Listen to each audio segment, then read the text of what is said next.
Brought to you by Praxis Sports, the unified platform helping sports organizations manage communication, scheduling, and operations in one place. Learn more at praxisports.com.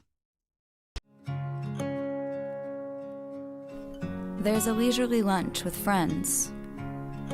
And then there's a 7-course gourmet tasting lunch with 7 perfect wine pairings aboard a fully restored 1915 Pullman railcar as it floats past rolling hills and rows of vines stretching out as far as the eye can see.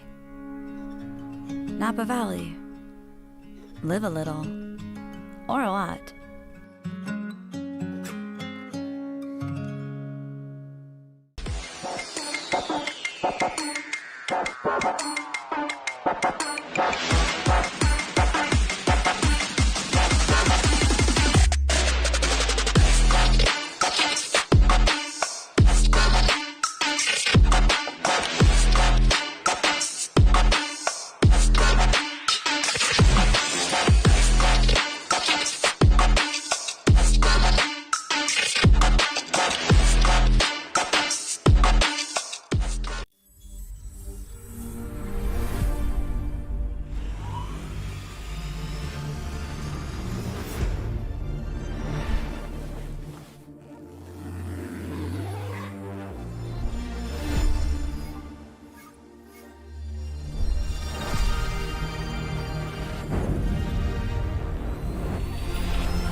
Brought to you by Praxis Sports, the unified platform helping sports organizations manage communication, scheduling, and operations in one place. Learn more at praxisports.com.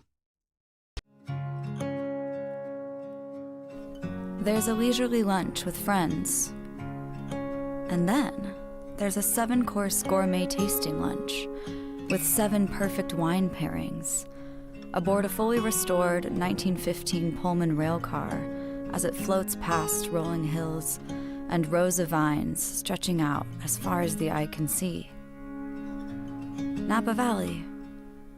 Live a little, or a lot.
Brought to you by Praxis Sports, the unified platform helping sports organizations manage communication, scheduling, and operations in one place. Learn more at praxisports.com. There's a leisurely lunch with friends. And then there's a 7-course gourmet tasting lunch with 7 perfect wine pairings aboard a fully restored 1915 Pullman railcar as it floats past rolling hills and rows of vines stretching out as far as the eye can see. Napa Valley. Live a little, or a lot.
Brought to you by Praxis Sports, the unified platform helping sports organizations manage communication, scheduling, and operations in one place. Learn more at praxisports.com. There's a leisurely lunch with friends. And then there's a 7-course gourmet tasting lunch with 7 perfect wine pairings aboard a fully restored 1915 Pullman railcar as it floats past rolling hills and rows of vines stretching out as far as the eye can see. Napa Valley. Live a little, or a lot.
Brought to you by Praxis Sports, the unified platform helping sports organizations manage communication, scheduling, and operations in one place. Learn more at praxisports.com. There's a leisurely lunch with friends. And then there's a 7-course gourmet tasting lunch with 7 perfect wine pairings aboard a fully restored 1915 Pullman rail car as it floats past rolling hills and rows of vines stretching out as far as the eye can see. Napa Valley. Live a little, or a lot.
Brought to you by Praxis Sports, the unified platform helping sports organizations manage communication, scheduling, and operations in one place. Learn more at praxisports.com.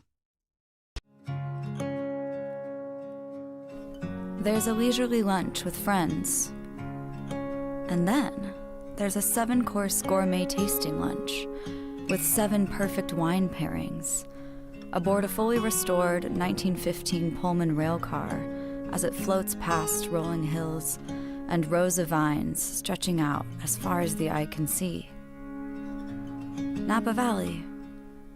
Live a little, or a lot.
Brought to you by Praxis Sports, the unified platform helping sports organizations manage communication, scheduling, and operations in one place. Learn more at praxisports.com. There's a leisurely lunch with friends. And then there's a 7-course gourmet tasting lunch with 7 perfect wine pairings aboard a fully restored 1915 Pullman rail car as it floats past rolling hills and rows of vines stretching out as far as the eye can see. Napa Valley. Live a little, or a lot.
Brought to you by Praxis Sports, the unified platform helping sports organizations manage communication, scheduling, and operations in one place. Learn more at praxisports.com.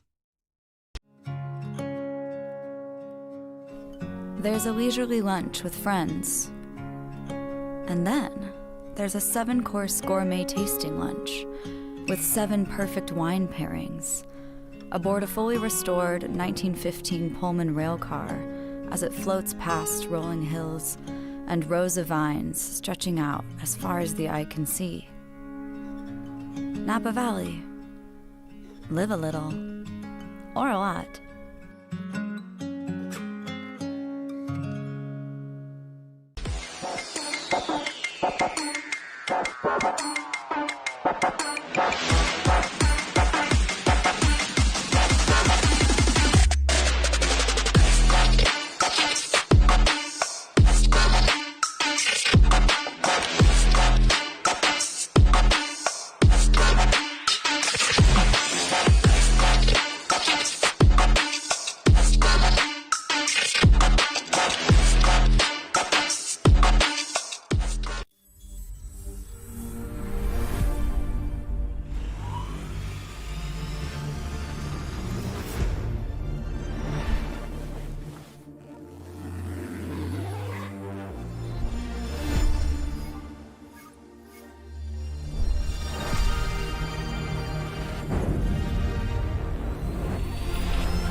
Brought to you by Praxis Sports, the unified platform helping sports organizations manage communication, scheduling, and operations in one place. Learn more at praxisports.com.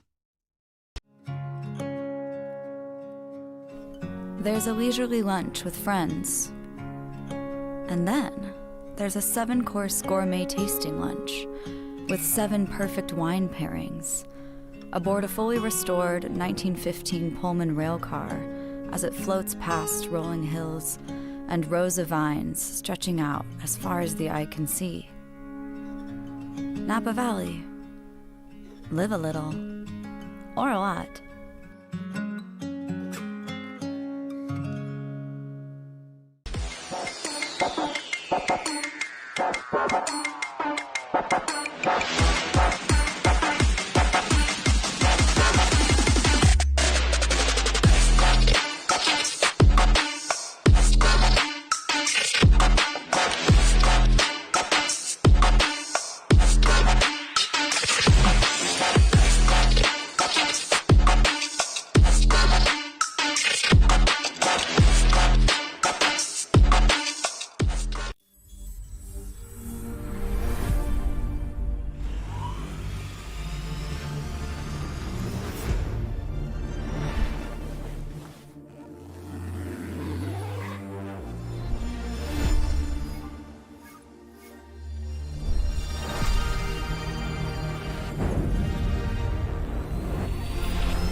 Brought to you by Praxis Sports, the unified platform helping sports organizations manage communication, scheduling, and operations in one place. Learn more at praxisports.com.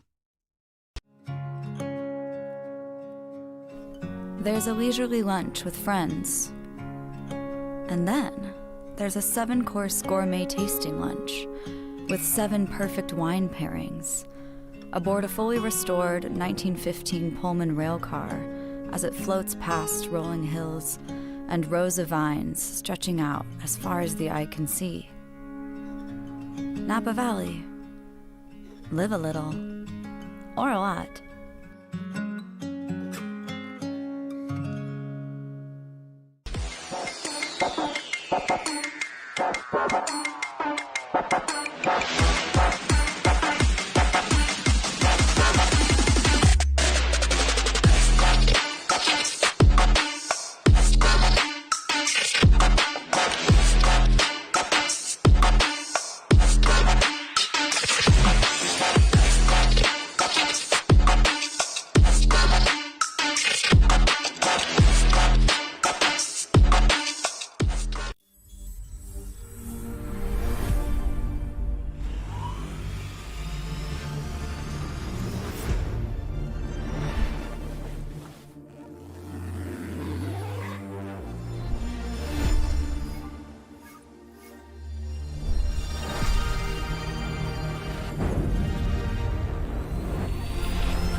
2, Gio Torres.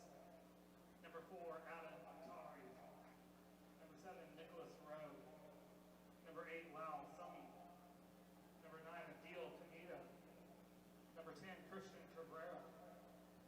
Number 12, Peter Mbucha. Number 15, Anthony Souza. Number 16, Kristen Barber. And number 17, Gabriel Rodriguez.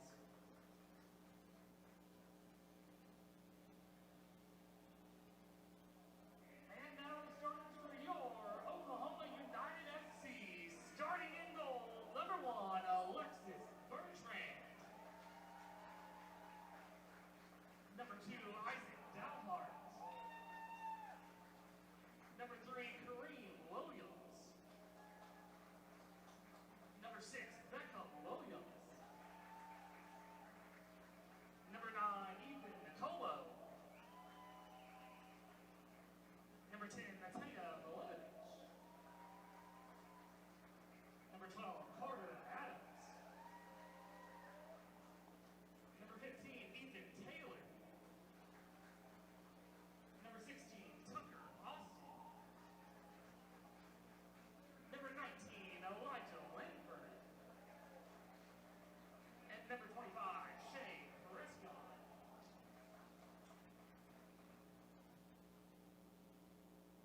Ladies and gentlemen, we ask at this time if you're able to use these rise as we honor America with a flame that our national anthem sung tonight by Reese Williams.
Tonight, the top of the table meets the bottom. The last divisional opponent to cross United's path makes the road trip to Central Oklahoma for a midweek showdown. It's Oklahoma United FC versus Tenfifteen FC. We thank you for joining us here live. I'm Dylan Rivera. I'll be alongside you this evening. Excited for this matchup because Oklahoma United has been rolling to start this season. They are now 4-1-0, undefeated this year so far.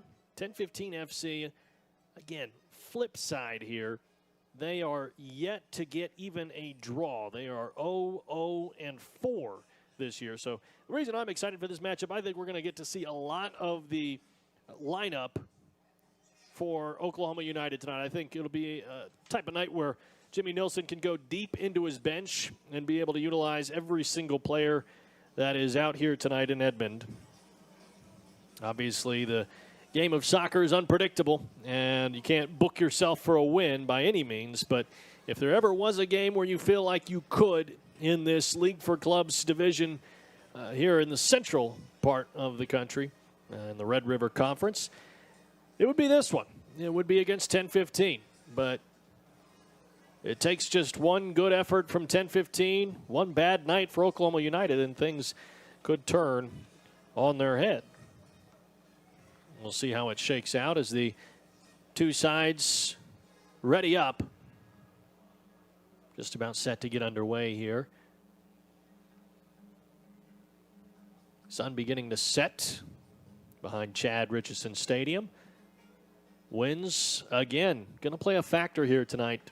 My pregame conversation with Jimmy Nielsen, he brought up the wind and said it may affect how we play here tonight, but we've got a plan B just in case if it becomes too much of a factor. And I joked with him that when you play in Oklahoma, you're always going to have to play in some wind, and that has certainly been the case this season.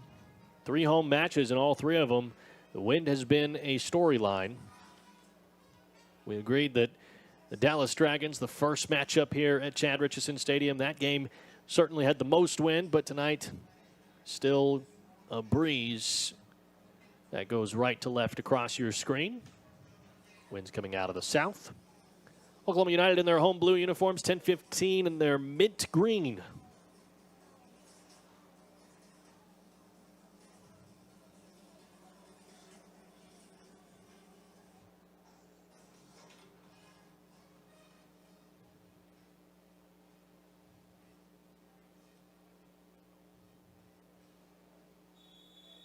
The official blows his whistle, and we are underway.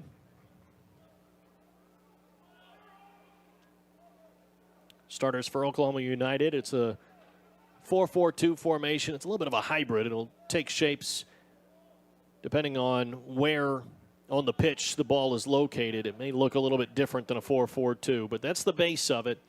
And in goal is Alexis Bertrand. Left back number 3, team captain Kareem Williams. Isaac Dalhart, the center back, number 2, starts alongside Shea Prescott, number 25. At right back, it'll be number 16, Tucker Austin. The holding midfielders, center midfielders, Beckham Williams, number 6, and number 15, Ethan Taylor. Outside, it'll be Matija Milenovic, number 10, on the left side. On the right side, it'll be Carter Adams, number 12. And in attack, number 9, Ethan Nicolo, and number 19, Eli Langford.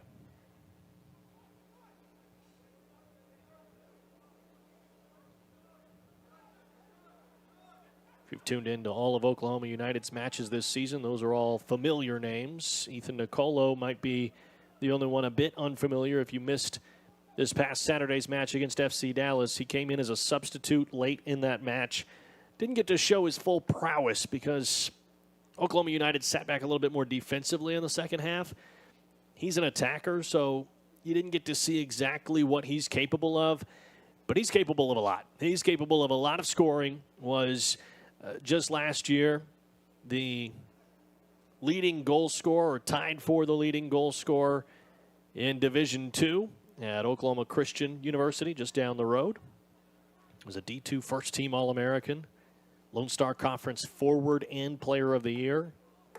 Had the record for NCAA-era number of goals at OC. Bringing that same attacking acumen just up the road to UCO now.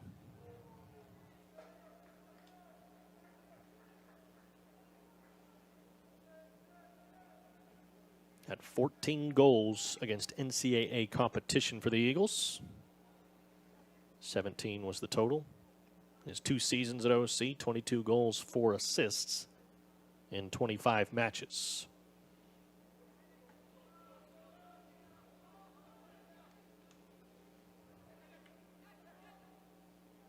It's one factor with these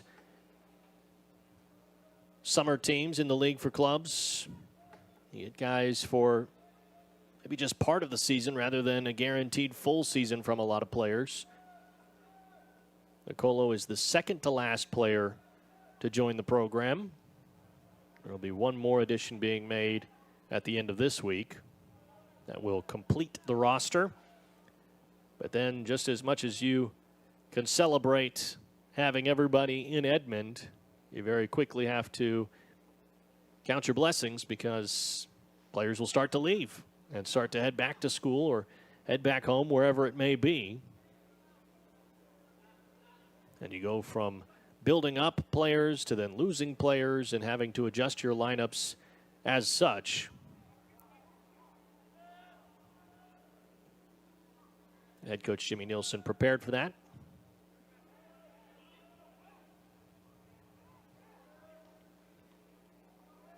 Ball through from Beckham Williams to Eli Langford.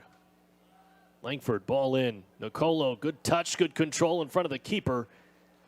But a good play by the hands.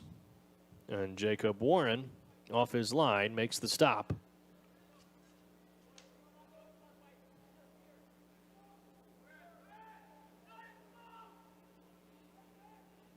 Ball with Alexis Bertrand, but unable to control it. It goes for a corner kick.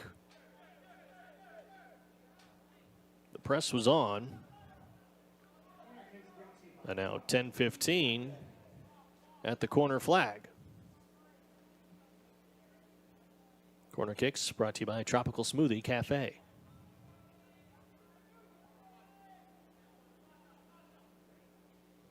Nicholas Rowe puts it in play. Over every head. And United will win the throw-in.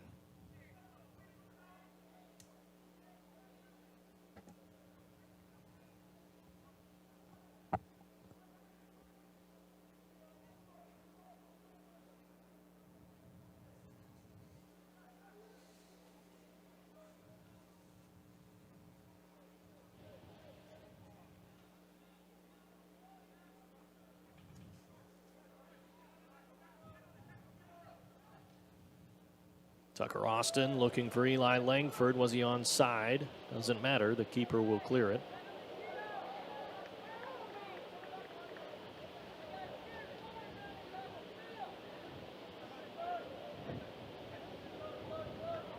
Prescott. Now Beckham Williams.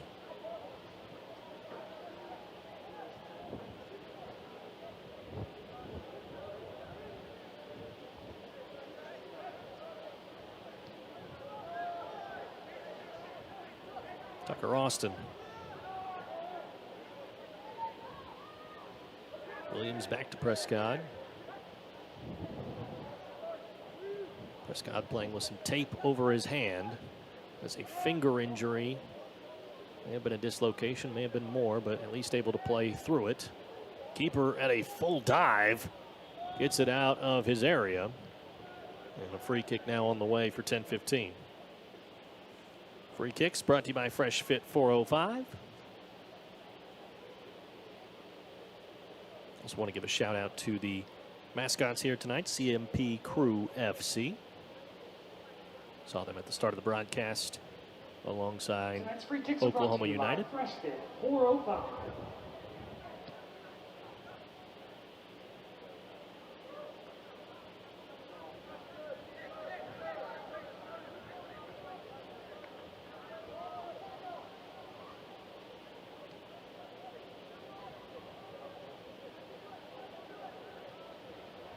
Good ball through from Kareem Williams. Excellent touch on it. Cut inside, and now Milinovic's shot. It's saved. Went right at the hands of the keeper. Williams sends it back in at the back post. It goes in! Kareem Williams, a screamer from outside.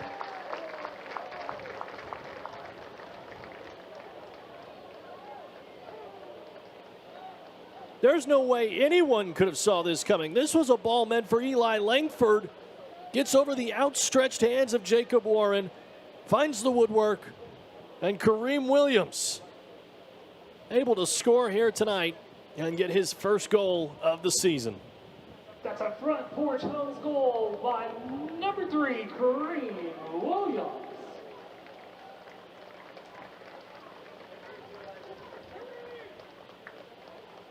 So United opens the scoring early, just 8 minutes in.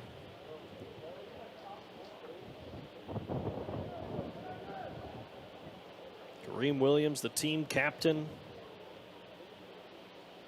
gets his first on the season. A guy that's credited for having a very positive attitude. Easy to have a positive attitude when you score goals like that.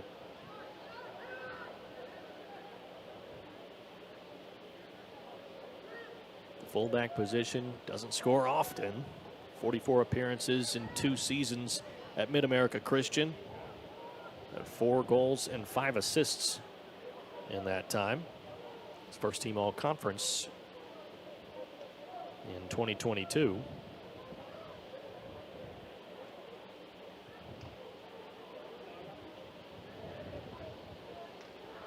Also played at NOC Tonkawa for a while before making his way to MacU. Langford with the keeper pressing, and it looked like Langford just lost his footing. He had the step on the keeper, would have certainly gotten to the ball first. Maybe the excitement made him a little overzealous.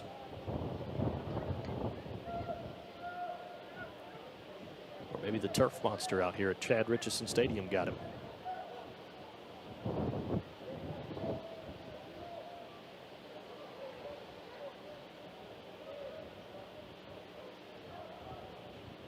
Goals tonight brought to you by Front Porch Homes. Got wonderful sponsors that help make everything happen here in Edmond. Tropical Smoothie Cafe, Teriyaki Madness, Fresh Fit 405, Front Porch Homes. Front Porch Homes. I've done that twice now. Front Porch Homes. And Glaucoma Surgeons of Oklahoma as well.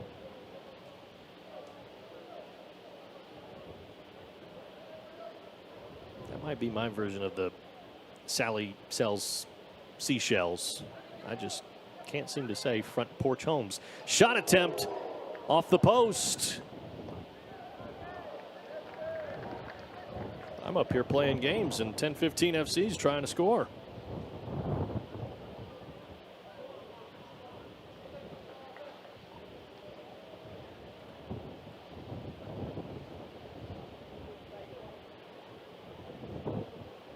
Good attempt by the Road Mints. And they again go to the corner flag. Corner kicks brought to you by Teriyaki Madness. That'll be a goal kick now for Bertrand. Bertrand had a spectacular performance against the FC Dallas U23s on Saturday.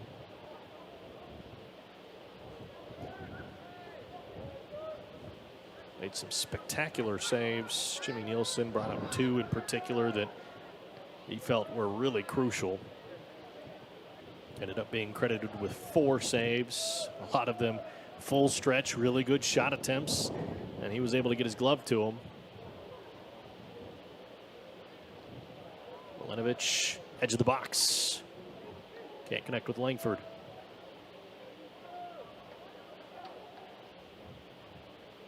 Asked Jimmy Nielsen about whether that makes him happy, being a former goalkeeper himself, to see such a good performance from his keeper.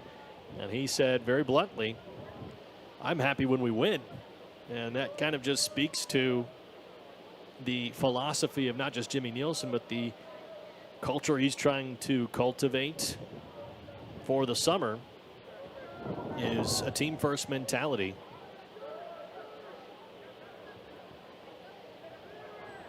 Always being about the group.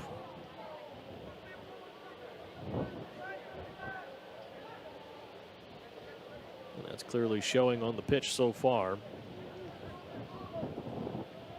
Mentioned at the start of the broadcast, 4-1-0 on the season.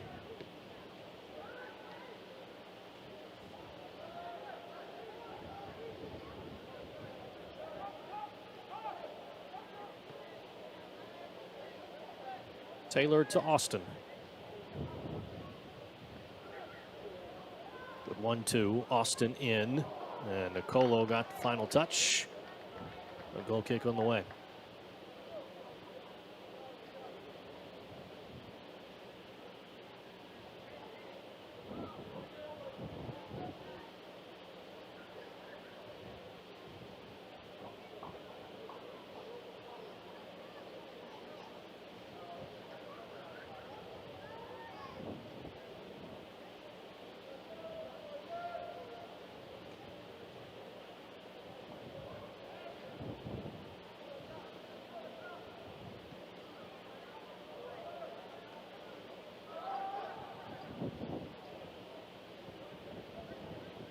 Milanovich's pass took a deflection off of his teammate, Ethan Taylor.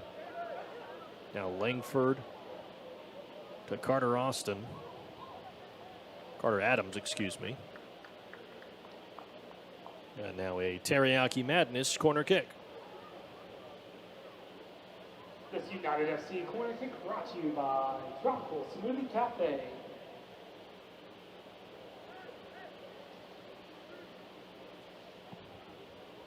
Beckham Williams setting up. Everyone lined up at the back post right now. Headed away by Tenfifteen. Milanovic to Kareem Williams.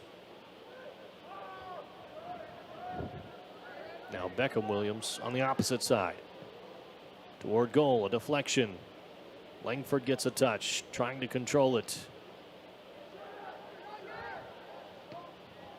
Prescott able to put it out of play and slow down the counterattack.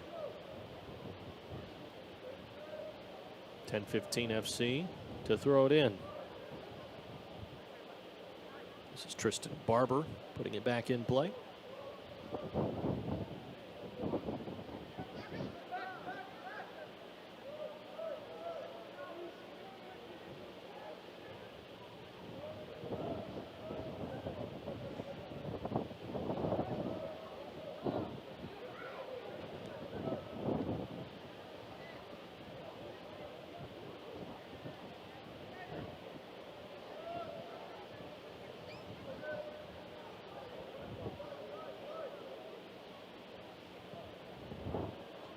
Prescott switches sides of the pitch.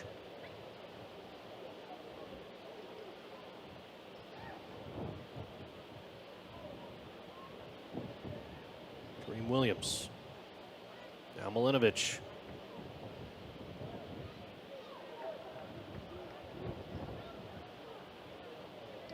Milanovic, the 2v1. Pulls it back out and gives it to Dalhart.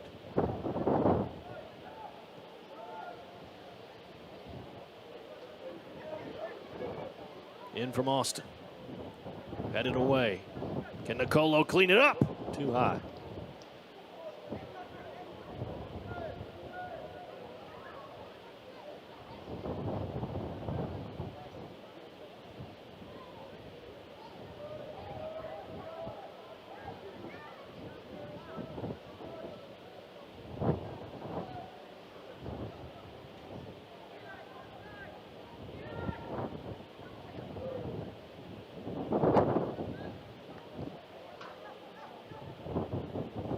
Counterattack mounting.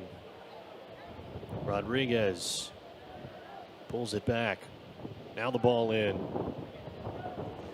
Dalhart deflected it. Austin heads it away. And now quickly the other way.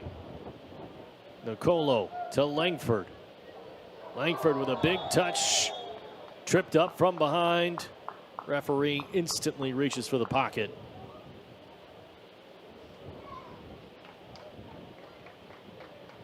Boy, if that ball was a yard further to the left, you may be talking about a penalty kick. Although it's now probably about 2 yards out of the keeper's area. It's brought to you by Preston 405. Spotted about the 12-yard line of the football field.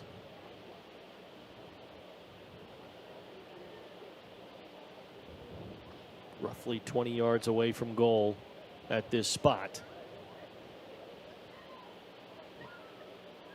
Fresh fit 405 free kick. Langford will take it.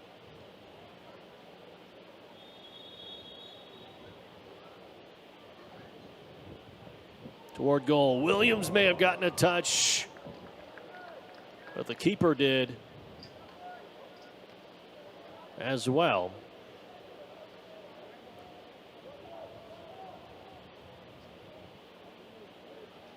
Langford decided to play the cross. And truthfully, I would not have been surprised if he had gone for goal. This corner kick's brought to you by Teriyaki Madness. Get about 20 yards out, and he's got 7 goals on the season.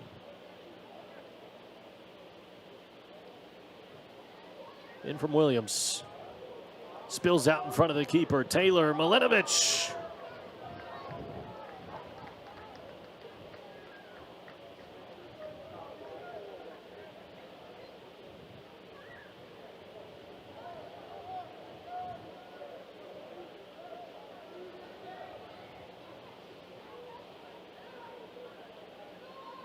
United bringing a press in the early going here.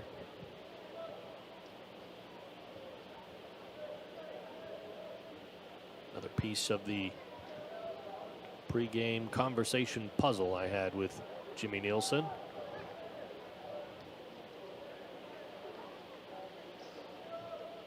Asked if he would be pressing and up in the faces of Tenfifteen or if they would sit back and invite them to play, and he said, we're going to start aggressive.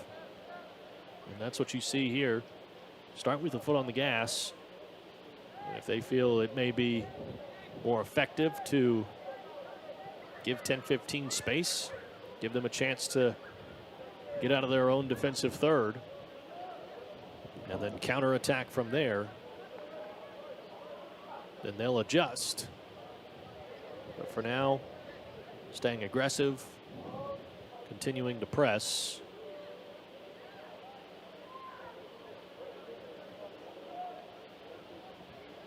Those are defensive tactics, and right now, United is on the offensive. Excellent ball toward Langford. Keeper read it. Comes off his line and makes the catch. Good vision, though, from Milinovic.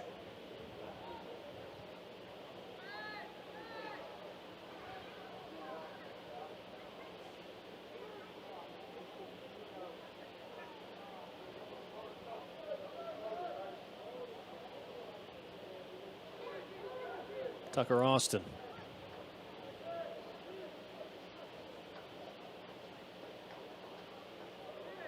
Throw in for Tenfifteen FC.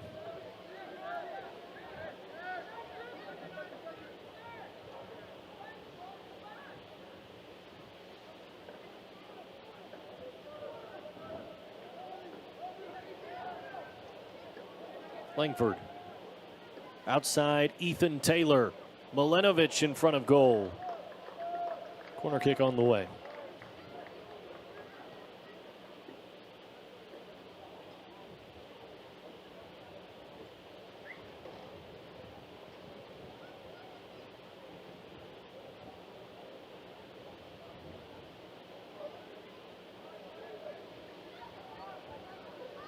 Tropical Smoothie Cafe corner kick.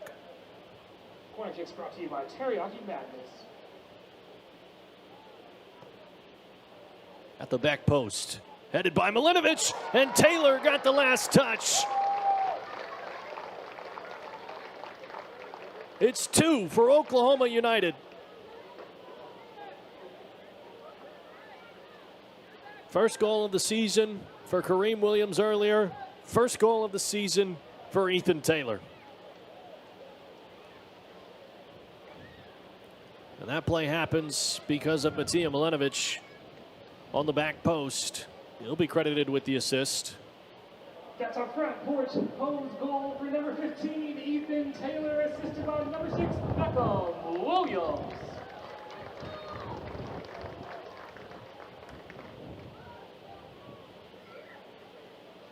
Williams, the corner kick placed well on the back post. You can see everybody lined up there, able to pick out Milinovic's head. Milinovic put that toward goal. I'm sure he was not intending that to be a pass, but rather a shot. His teammate there. Give it that extra push. And Taylor's on the score sheet. 5 goals, 4 assists in 22 appearances at Oklahoma City University in 2025. His first for United here tonight.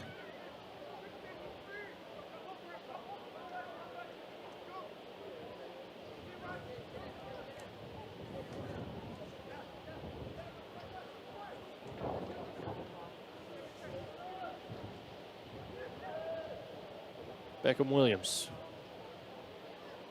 Now Nicolo. Nicolo has a shot. Didn't have much of a chance.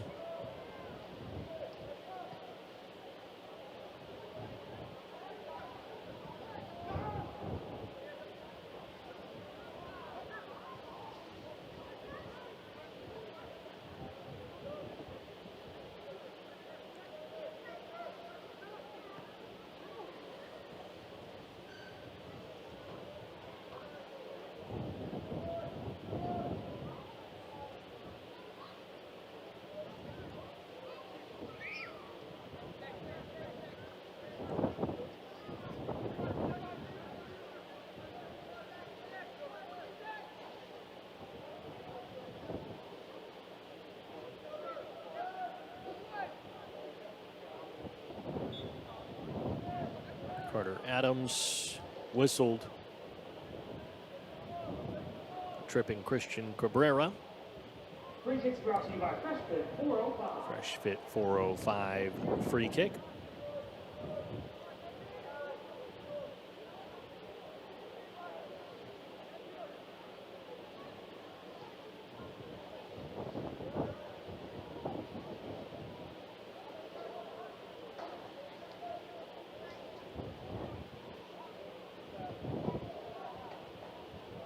Play the ball in. Prescott there to head it away. Kareem Williams possesses. Now Dalhart. A little dangerous hanging on to it in the keeper's area. Now United quickly on the run.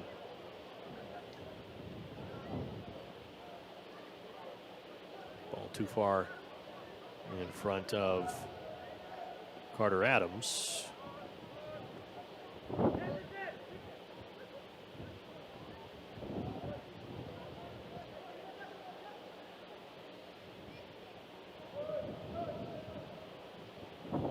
Gio Torres.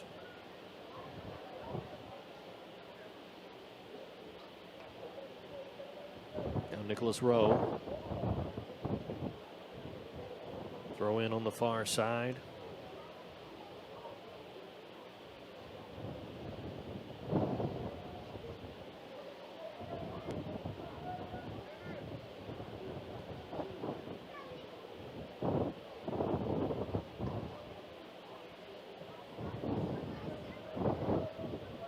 Langford.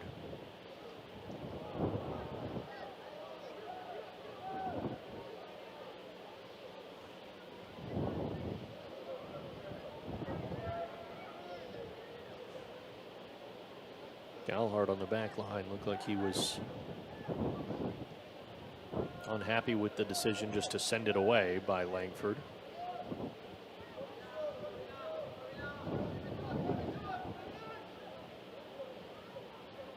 Carter Adams. Good control from Langford.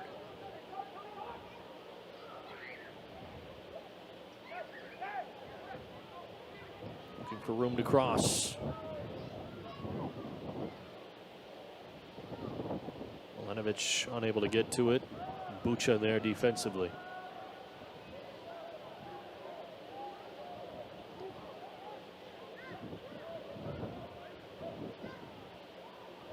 Tucker Austin, another chance to cross in. Beckham Williams. Nicolo. That chance snuffed out.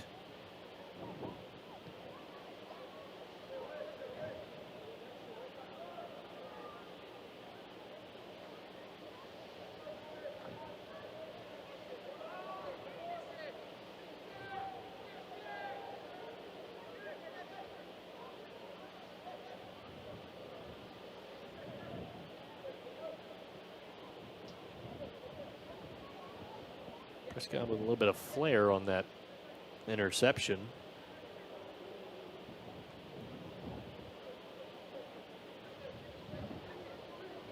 Shea Prescott, another one of the OCU stars here for Oklahoma United. Ball in search of Langford. The keeper somehow let that by.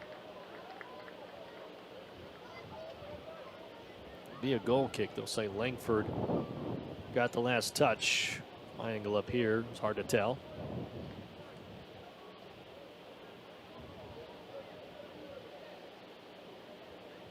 Fans, don't forget that after the game, you'll be able to go onto the pitch for on-field autographs for a specific allotted amount of time. After the game, go onto the field for on-pitch autographs.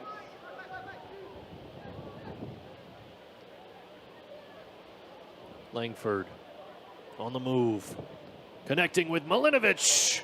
It's saved.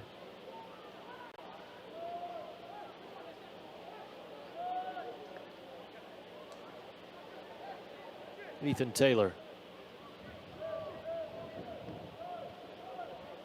Now Kareem Williams. Left-footed cross. Not cleared well enough.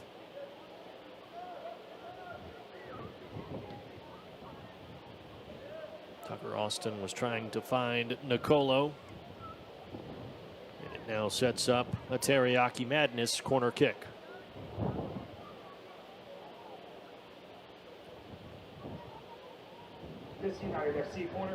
We reached the half-hour mark. Oklahoma United 2 goals in front. One came from this very situation. At the corner flag on the west end. Just about the same spot. He goes to the back post. Alhart and Milinovic trying to track it.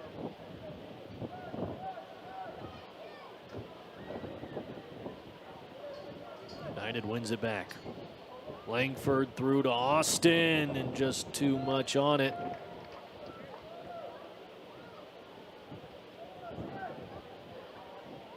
Jacob Warren has had his work cut out for him. Fans, also don't forget that we will be back here on Saturday night at 7 o'clock against Toro SC. Has to come off of his line quite a bit here so far in this first half. Sure, he'd love to sit back and enjoy the sounds of the waterfall right behind him, but instead tested often in this first half hour. 2 have gotten by. United looking to make it 3 here. Langford couldn't quite catch up to that one. Prescott, Dalhart, and now Williams.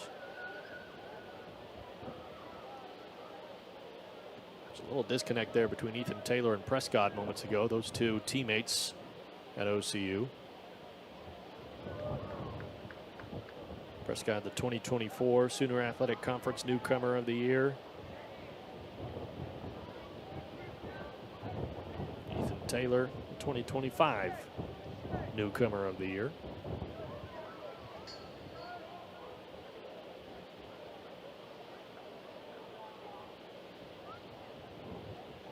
Taylor will throw it into the keeper's area.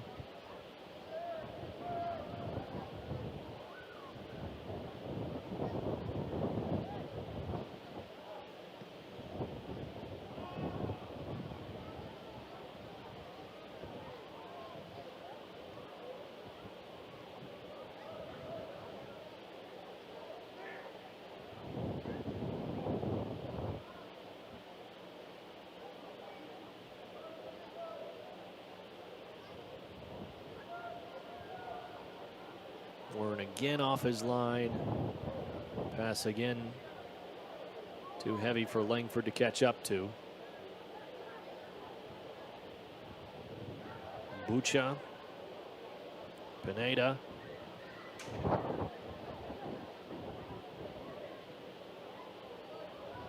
Just looking to get that out to the left wing for Nicholas Rowe.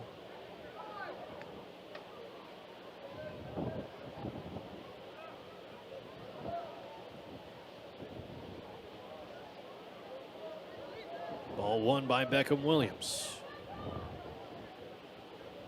Had Nicolo running through, but instead pulls it back and slows it down.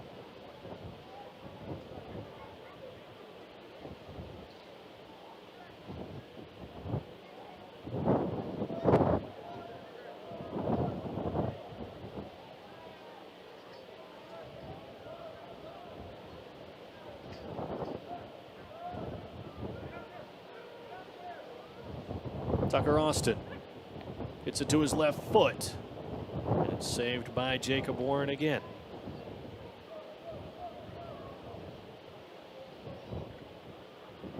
Those low shots seem to kind of stick on the turf here at Chad Richardson. Colo and Austin both now have had those rollers just slow down in front of the keeper. And Warren able to get to both of them. Foul on United.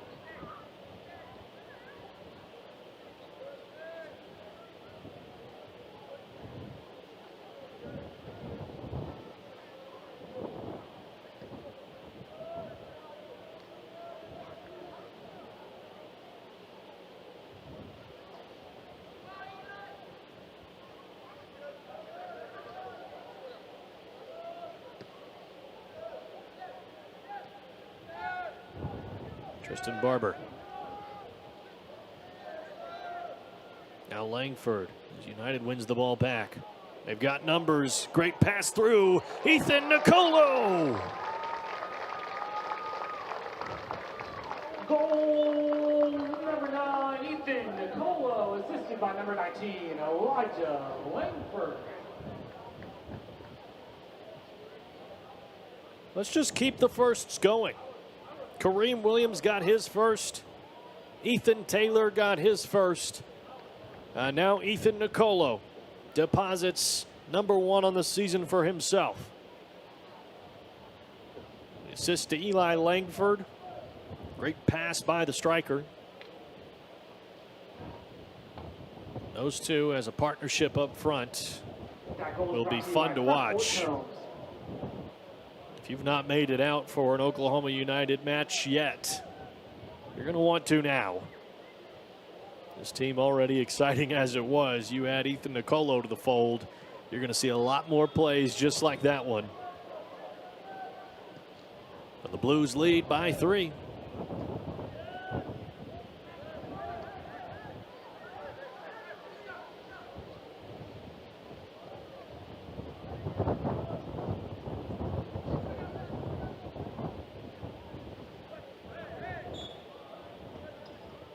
Langford draws the free kick.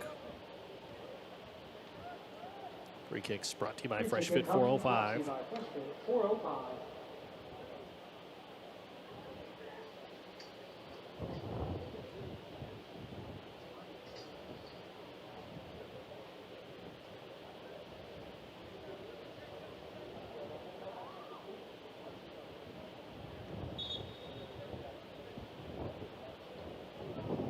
Goal differential for Tenfifteen FC continues to get more and more lopsided as the season wears on.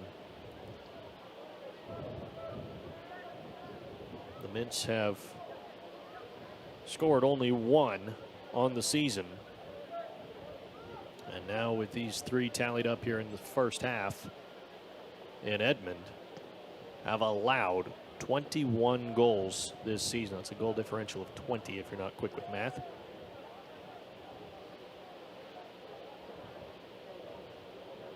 United, on the other hand, has allowed only 3 this year.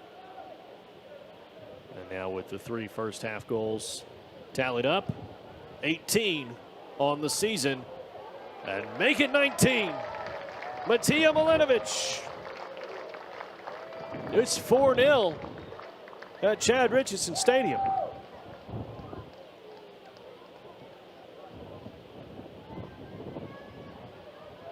We are on the verge of things getting really ugly now.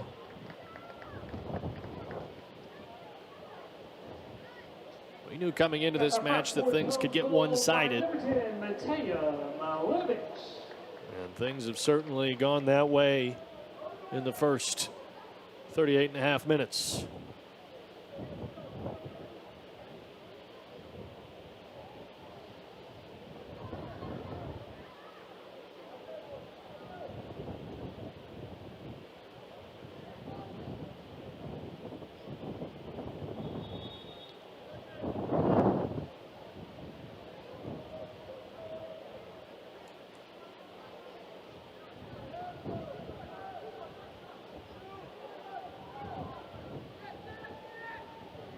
I went down to go talk to Jimmy Nielsen prior to the match. Assistant coach on the staff, Ben Langford, Eli Langford's dad actually, was at the door of the locker room. Players were rolling out, going out to warm up, get loose. And every single one of them that walked by him, he said, play up to our standards. No matter what they play like, play up to our standards. That's basically been the story here in the first half. United not resting, continuing to apply the pressure. Warren survives there.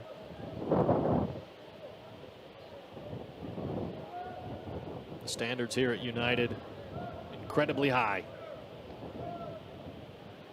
Top of the table in the Red River Conference. Looking to make a true run as the playoffs begin to inch closer.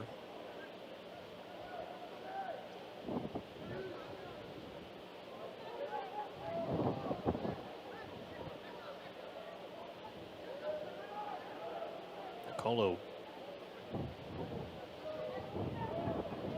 Milinovich spills it outside to Kareem Williams.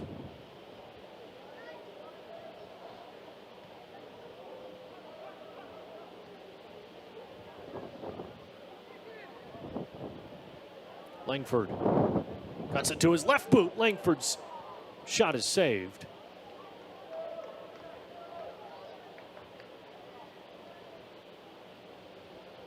To the corner flag we go.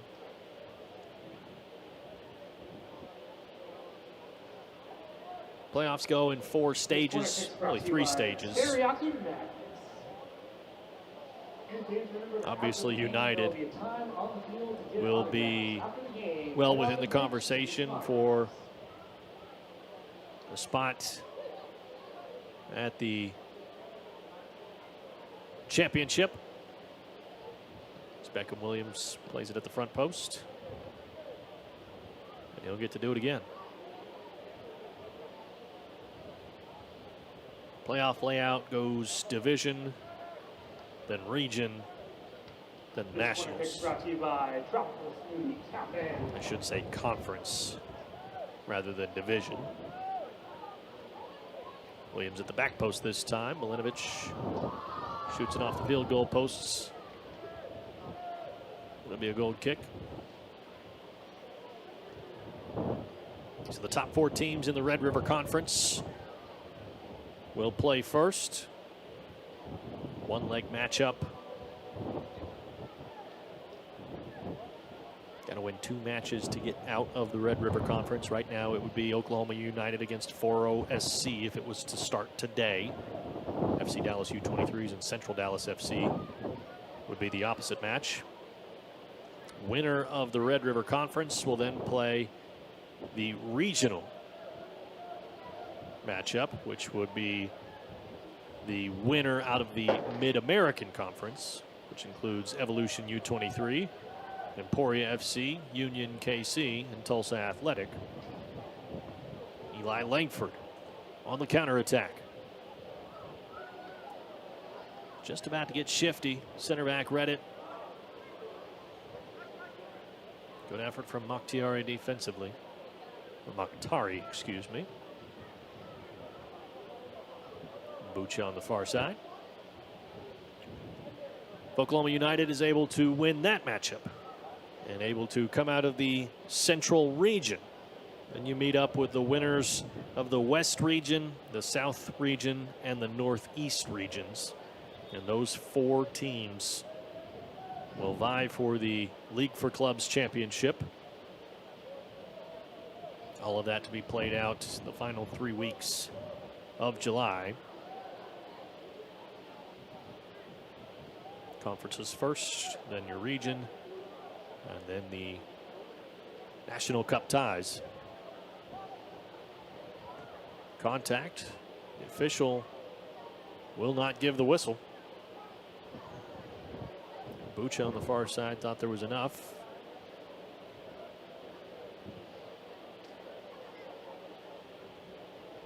This is Shea Prescott. 1 minute of extra time in the first half. 1 minute of extra time.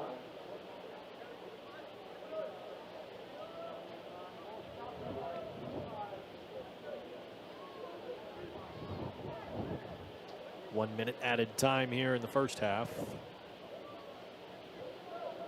It's been all Oklahoma United so far. Why not make it 5? Milinovic into the keeper's area. Has a man on the cutback. Shots deflected. What a play defensively for Tenfifteen. Gio Torres able to stop the shot from Carter Adams.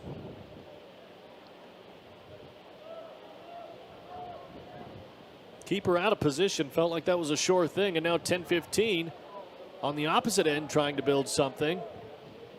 But Dalhart not allowing it.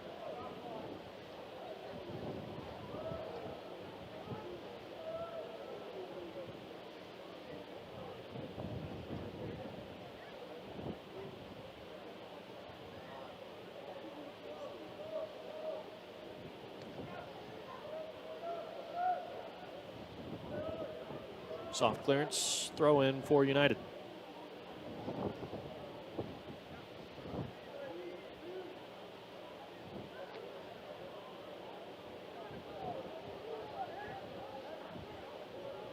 Nicolo to Langford. Space, Langford!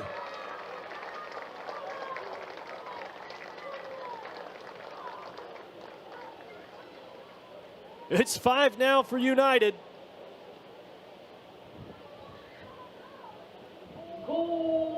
Eli Langford, goal number 8 on the season. Scored by number 19, Elijah Langford, and assisted by number 9, Ethan Nicola. This match is a runaway.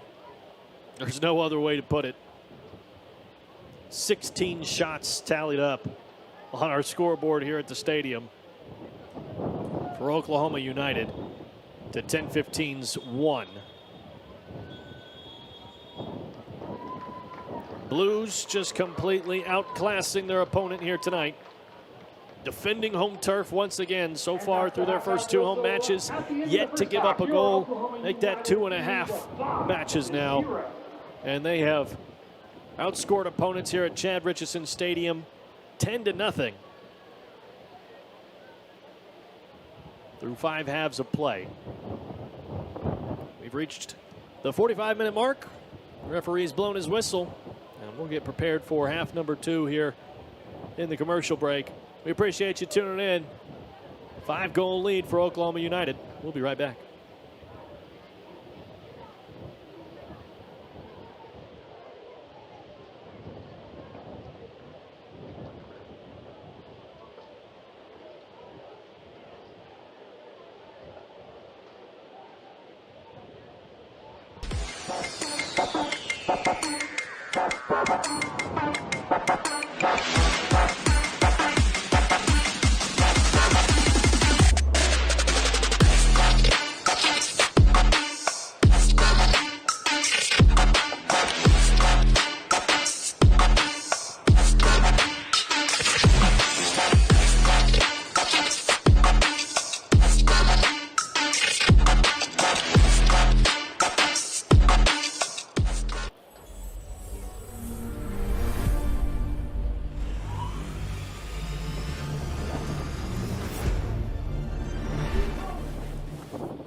Brought to you by Praxis Sports, the unified platform helping sports organizations manage communication, scheduling, and operations in one place. Learn more at praxisports.com. There's a leisurely lunch with friends. And then there's a 7-course gourmet tasting lunch with 7 perfect wine pairings aboard a fully restored 1915 Pullman rail car as it floats past rolling hills and rows of vines stretching out as far as the eye can see. Napa Valley. Live a little, or a lot.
Welcome back to Chad Richardson Stadium here in Edmond. It is a lopsided scoreline right now. 5-0 Oklahoma United well out ahead of Tenfifteen FC. Mentioned at the top of the broadcast, it's the top of the table versus the bottom of the table, and you're seeing the top of the table against the bottom of the table. I'm Dylan Rivera, been alongside you here this evening, and we'll be alongside you all season long. We're about reaching the halfway point of the season, and Oklahoma United looks really strong, especially here on their home turf. I mentioned right before the halftime break, they have outscored opponents now 10-0 in 5 halves of soccer here in Edmond. It's been a whirlwind of a first half. A lot of highlights to get through, so we'll go ahead and roll the tape and get right to it because it was busy. And obviously when you score 5 goals, there's a lot of highlights to go through, and that started out with Kareem Williams getting the first goal of the match. And Kareem Williams, his first goal of the season. Team captain, played at Mid-America Christian University, played at NOC Tonkawa as well. A guy that really isn't expected to score goals, and I don't think he expected to score that one either. It was a cross to the back post, but still gave it a chance and got past the outstretched arms of Warren. This was the first real attempt from Tenfifteen FC. It went off the post, and then Milinovic heading it toward goal. Ethan Taylor able to get the finish. That was goal number 2. Ethan Nicolo, goal number 3. All 3 of those guys get their first goals on the season. And then the 4th from Matija Milinovic. Goal number 5 came from the sharpshooter himself, Eli Langford. And that brings us to a 5-0 scoreline. It's been a rapid-fire start.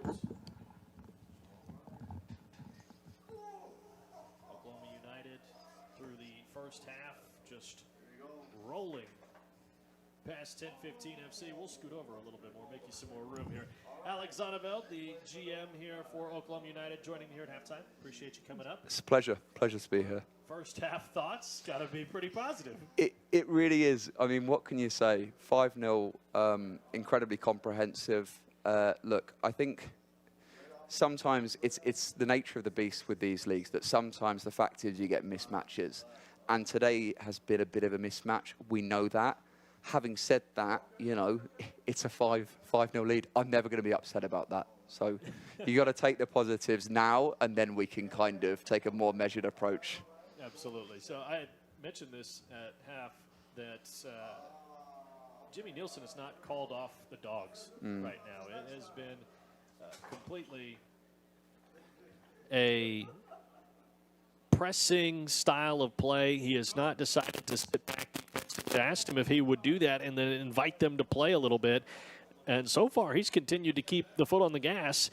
I don't know if that continues on in the second half or not, but it shows that Jimmy Nielsen not afraid to keep running it up. Knowing the kind of manager Jimmy is, and I work with him quite closely, he is absolutely the kind of manager who is not going to go easy on opposition. This, respectfully, is not a preseason friendly, right? This is not a game where, you know, you're just out there to warm up. This is a league game, and every point matters. We want to finish the division at the top, and Jimmy knows that more than most. Now, does that mean he's not going to rest anyone in the second half? No, of course not. We probably will rotate as we look to go. But I know that this game is very much momentum-based. So, you know, you really want to keep that momentum up. So when it comes to, you know, our next home game against Faro on Saturday, we want these guys to be sharp. We want them to be ready. So, look, I'm really not that surprised. I think if Tenfifteen wanted to take part in this league, they had to be ready for Jimmy Nielsen and those attack dogs. And I think they felt the full bite of that so far. Absolutely. And I'm glad you brought up that it's, you know, a league game and there's so much to play for. I sort of laid out the playoff picture and what's ahead for Oklahoma United. Obviously, you being in the GM spot, you'll be certainly in the weeds with all of that. So what can Oklahoma United fans expect for the path ahead for United? First of all, let me just clarify, and I know it's very cliche to say, we are going to get to the end of our league campaign first, right? So, of course, this is all hypothetical. The one thing we are looking at now is just ensuring we finish in, really, I mean, we're looking for the top spot, but the top 4 minimum of our division of the Red River Conference. You know, we wanted to be finishing higher than that. Then of that, as I'm sure you'll have explained, Dylan, already, it's the top 4 in a seeded kind of divisional playoff. So first versus fourth, second versus third. Right. So we just want to ensure that we're in a strong position. Obviously, the higher seeded team is going to get that home advantage, and we know with the Chad Richardson how vital that home advantage could be. How much, you know, having those, you know, thousands of fans in the stadium on a Saturday can really kind of push a team through. Of course, look, if we can get a win in the finals of that divisional playoff, we're going to be very excited for, you know, a regional final against, you know, a potential Tulsa side in the form of Tulsa Athletic, or, you know, one of those Kansas City sides. So really, there's a huge amount of excitement. I think the fans have a lot to be excited for. But right now, although things have been fantastic and looking very encouraging, we're keeping our feet planted firmly on the ground. Let's get through the season first and cross that bridge when we come to it. Certainly starts with the second half here against Tenfifteen, and you had mentioned it doesn't seem like the type of match where you're going to really see United take the foot off the gas, but you may see some substitutions. I know Jimmy said something like he'd love to make 4 substitutes at halftime and just be able to let some guys go. And it makes sense, especially because right now you're really in the thick of the regular season campaign, and you've got a lot of matches in quick succession. I asked him if they were doing anything differently in that sense. Obviously, you know, it was quick in May, and then it seemed like it kind of took a little bit of a breath, but then it picks right back up, and you go back to back to back again. At least they're all at home this time. But he said nothing really changes in terms of the flow of things, just trying to make sure everybody's rested, everybody kind of takes care of their body in their own way. But being at this point of the season, you've got to make sure everybody's healthy. You've got to make sure everybody's in good form. Those are things you're taking into account. 4OSC comes in on Saturday. You want to defend your home turf. That's a big deal. But at this point of the season, is there anything that you look at with this United team as far as the roster goes that maybe you can say, this has been a great fit for us. This has been something that we've been looking forward to, because you're still adding guys right now. I mentioned that as well. So as far as the team goes itself, the players individually, what have you liked so far? I think the first thing, and this is more of a point around the squad as a whole, we have an incredibly fit, talented, fast squad. So not just our starting 11, you know, we've got plenty of players on the bench. You know, as it happens, he's starting today. Tucker Austin's got a lot of pace, but Carter Adams in particular, who's also starting today, has come off the bench a lot this season. He's been excellent. He's incredibly quick. And teams have struggled to deal with our fitness and our pace. And when you get to that second half, 60, 70-minute point, you know, that's where a lot of our goals really start piling up. Look, I think we don't have many weaknesses in our team. I think on an individual level, I've been particularly impressed with our attacking line. Eli Langford, there were some really high expectations, and for me, I think he's not only met but surpassed them in terms of finishing. But not just, you know, Eli. I think you're looking at Matija Mogolovic, as I've heard him nicknamed by a few fans. You know, Ethan Taylor. Obviously, Ethan Nicola's just come in today, and that's been a really good debut to see. So, you know, and albeit he's not in the squad today, as I understand, he's being rested, but Gideon Bossman Kwanzaa as well has been, you know, immense and was superb against FC Dallas under 23. So, look, I think generally I've been very impressed with the squad as a whole and the depth we've managed to develop and the culture we've managed to develop. And the biggest thing I can point to for that is the fact that really we haven't been exposed too much in any area, and that's the thing I want to see. You know, I really love being able to say, what is our weakness? Well, we have some that I'm not going to point out, but so far it seems like the opposition has struggled to find them. Yeah, and that's a credit to the players, a credit to Jimmy Nielsen, a credit to the leadership team as well, and what you guys have done here with Oklahoma United. We'll throw our sponsors up one more time here before we get to the second half. We've got about a minute left before the play begins once again. Alex Zonneveld, thank you for joining me here at the halftime break. Thank you. And we'll be right back.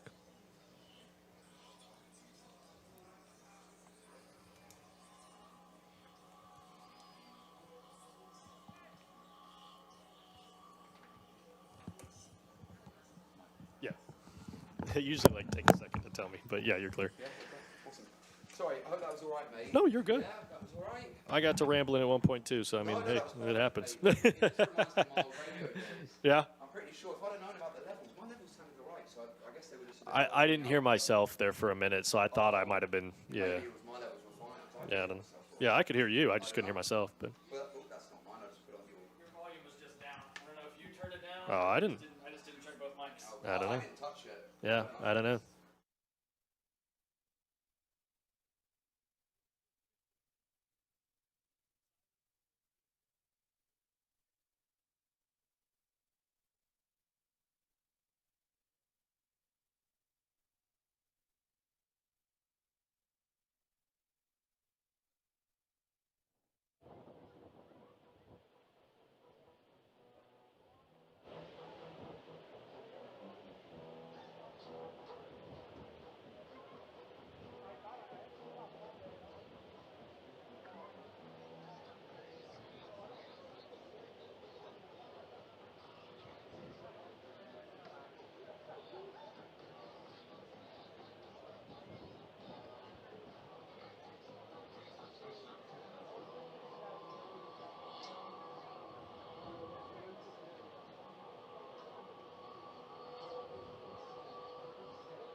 Second half underway. Oklahoma United 5 goals in front. Dylan Rivera here alongside you this evening.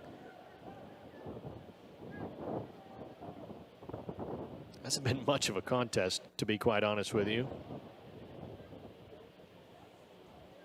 United's been able to dominate in every facet of this matchup. Some changes in the lineup, but certainly you expect the level of play to hold up for United here. As they inch into the keeper's area before a light clearance from Tenfifteen. Free kick on the way for Tenfifteen. Substitutions that I've noticed here. We've got Eddie Moignet, number 20 in the match. Number 55 is Eli Berry. Number 11, TJ Chiororo.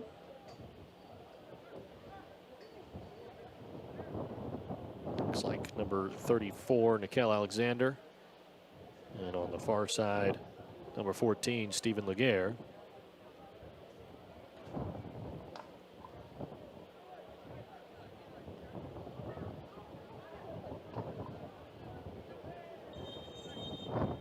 Whistle. And a free kick on the way for United.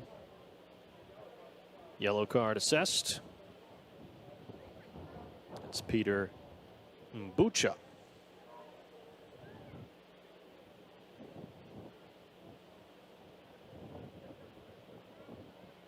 Little Summy got a yellow in the first half.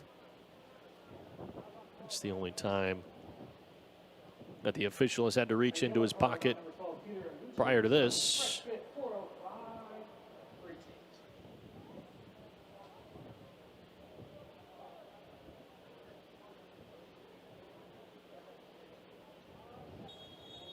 I mentioned those changes in the lineup, but still some from the original starting 11 out on the pitch. Kareem Williams, Isaac Dalhart, Shea Prescott, Beckham Williams, and Ethan Nicolo.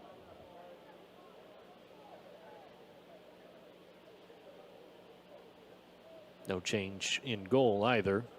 Alexis Bertrand still in between the posts.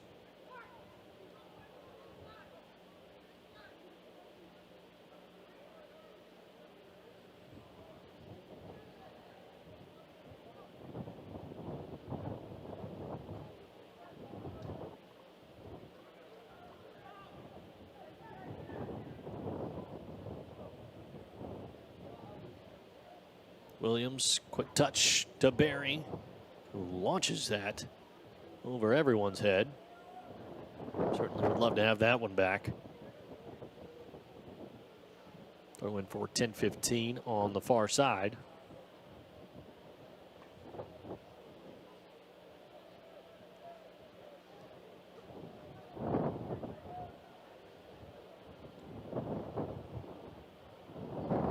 In the home match on Saturday against 4OSC, is that shot saved? That was off the volley for United.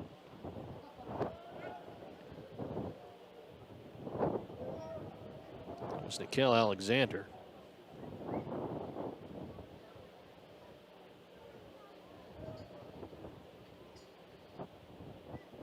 Alexander's moved around a little bit as far as where his home base is. Played at Ranger College. It's a JUCO. 6 goals in 7 matches there, and then played a season for an MLS Next club, FC America at CFL Spurs, and also for another local semi-pro team, before finding his way to Oklahoma United. Tenfifteen trying to find a way through, but not yet. Eli Berry. Outside, it's Alexander. Now cutting inside. Stripped of the ball.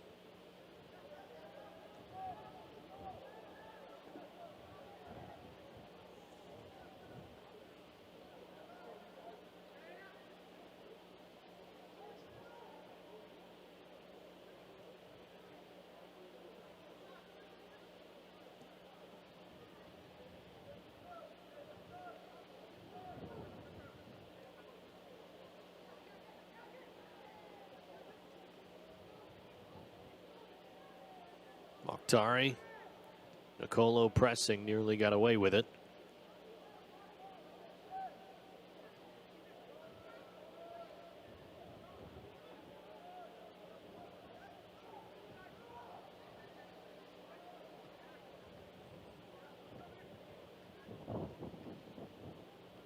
Chiroro. Now Barry.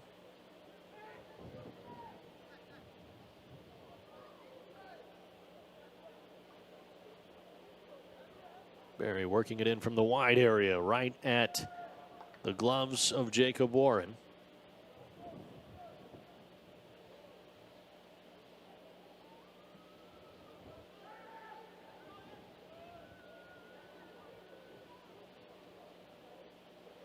Nicholas Rowe outside. It's Rodriguez now.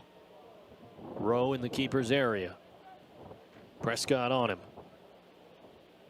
Rowe goes down. Prescott takes it away. Push from behind, and there's the whistle. Drawn by Christian Cabrera.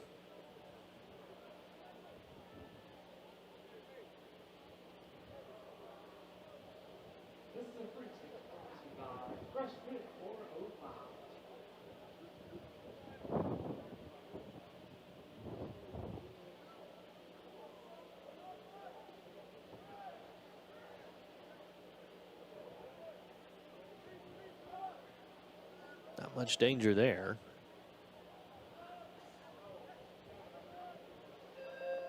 Bawanye.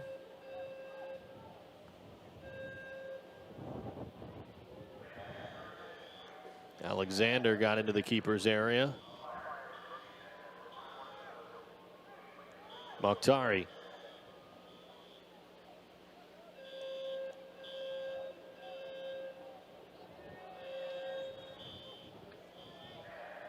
Another whistle on Shea Prescott.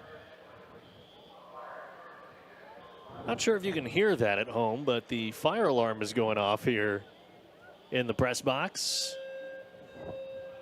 I don't know if that's a stadium-wide thing or just up here. Starting to see some fans turning around.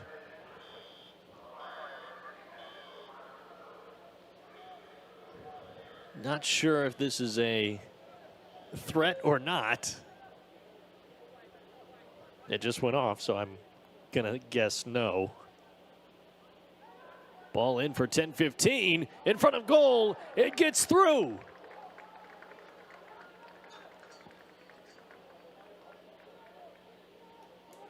And Tenfifteen has just scored their second goal on the season. And it's on the conference leaders. Abdiel Pineda. That's a goal for number 9, Abdiel Pineda.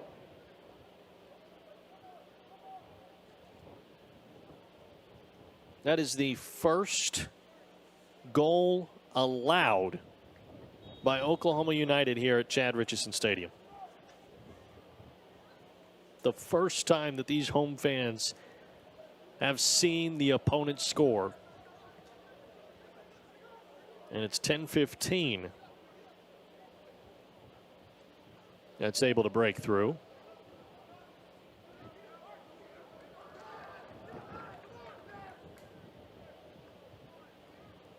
(5-1) the score line now. That is the exact score line that Oklahoma United beat Dallas Dragons by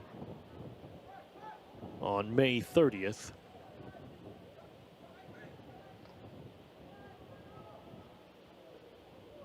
Laguerre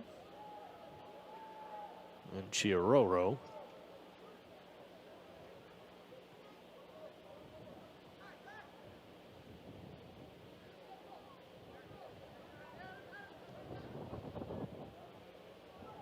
Ball by Barry. Wanye unable to get his boot to it. The result is a corner kick for United. Ironic mentioning Laguerre and then Chiroro. Those two guys were teammates at Southwestern Christian University alongside Ethan Bonaparte as well.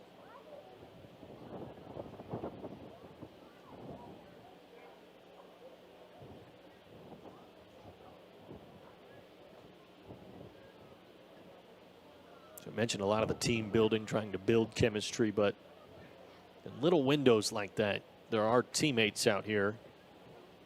Beckham Williams the ball in, and the clearance by Tenfifteen. Wanye punches it down and punches it at the keeper. It's saved by Warren. There's little pockets of team chemistry like that.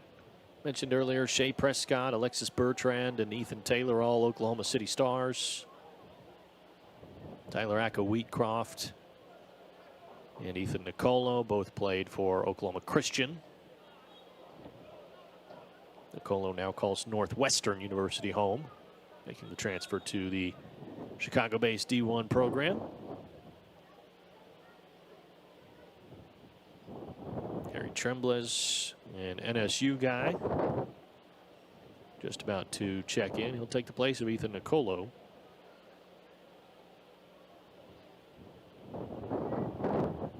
Subbing in for Ethan Nicolo is number 28, Harry Tremblez. Carter Adams, also a Northeastern State player. You can see the connections all across the roster.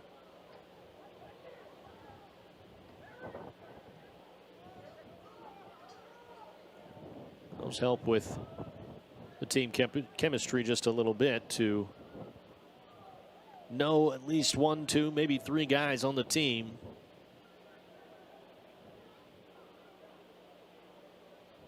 Saves you just a little bit from having to learn an entirely new roster, an entirely new teammates, entirely new coaches. Some familiarity brings a sense of comfortability. Now Barry on the move, splits defenders. What a move from Barry. Eli Barry, a solo run. It's 6-1.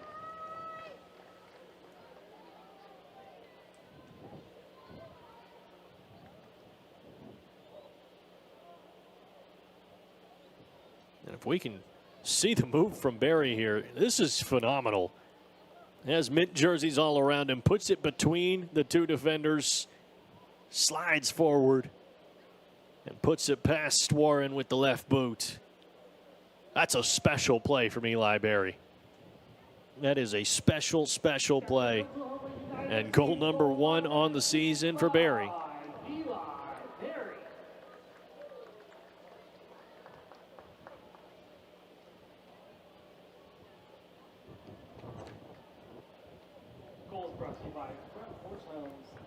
Front Porch Homes, the sponsor for goals.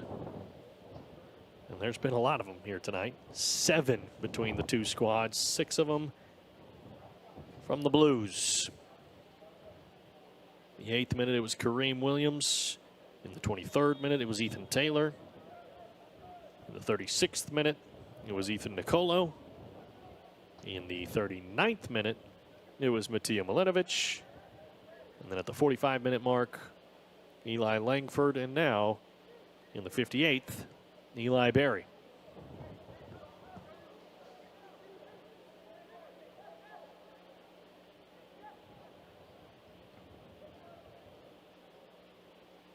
Goal kick on the way.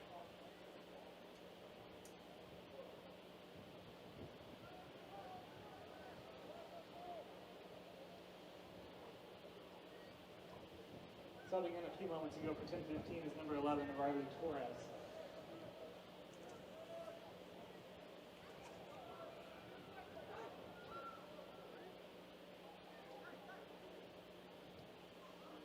There was a substitution moments ago for Tenfifteen. Number 11, Riley Torres, joins the defensive line.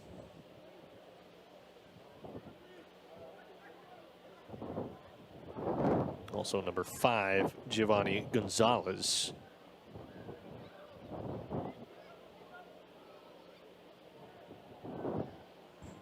Ball back to Warren. Tremblez pressuring. Laguerre is there. He slides in, and that is going to draw the whistle and a little bit more.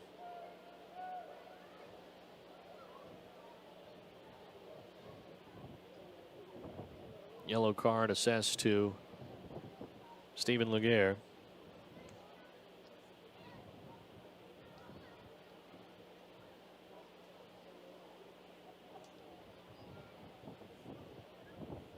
He's an extremely young player.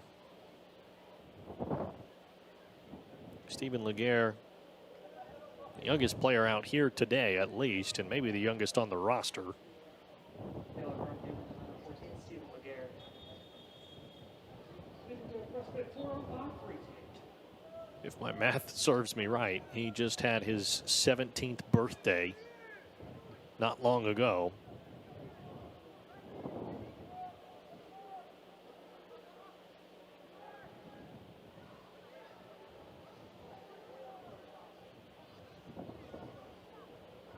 Shot saved.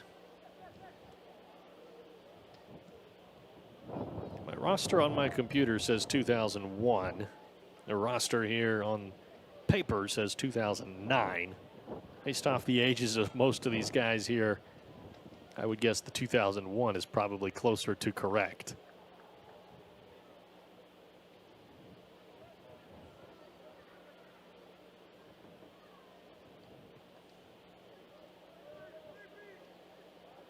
Although it wouldn't be too far-fetched if it was a 2009. We'll have to find that information out for you.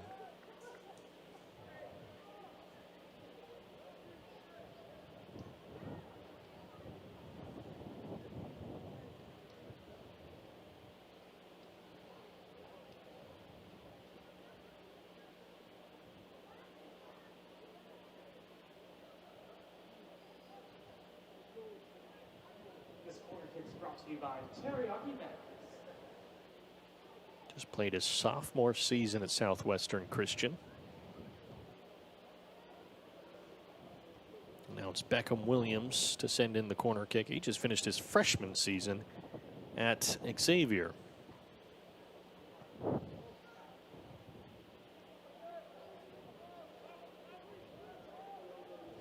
Rolling out to Kareem Williams. Now it's Dalhart.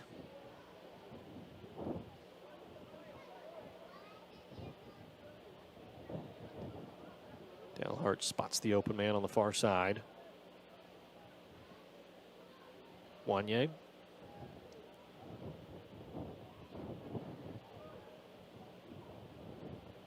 Back to Prescott.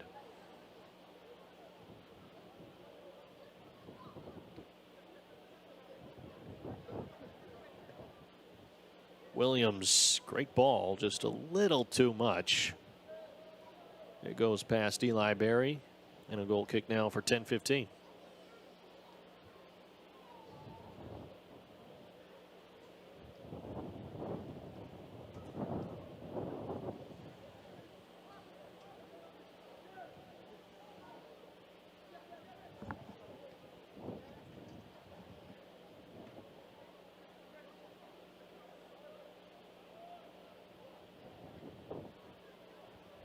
Wanye.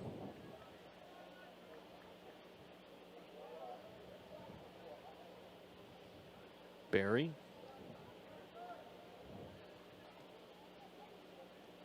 Tremblers. Finds Kareem Williams in front of goal. Deflected over the bar. Another corner kick on the way for Oklahoma United.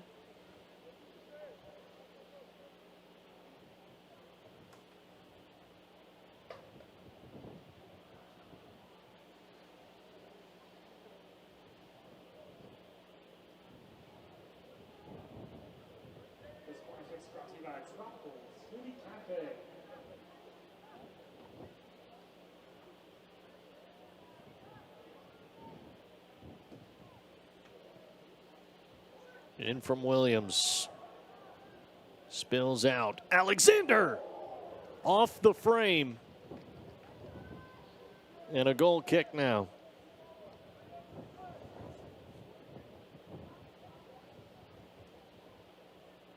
That ball had a lot of pace. Let's just put that out there. I don't think there's anything Warren could have done to catch that ball if it was 1 foot further to the right. Placement just a little off, but the power was there.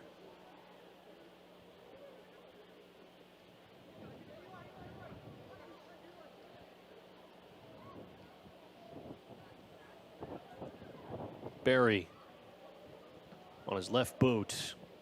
It's blocked. Kareem Williams to Moignet. Edge of the keeper's area. Alexander. TJ Chiaroro.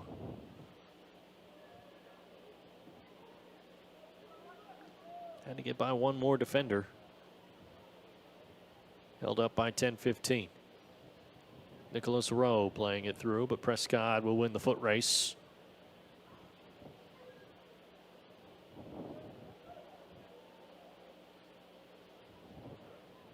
Pace here has ticked up a little bit. And now United slowing it back down.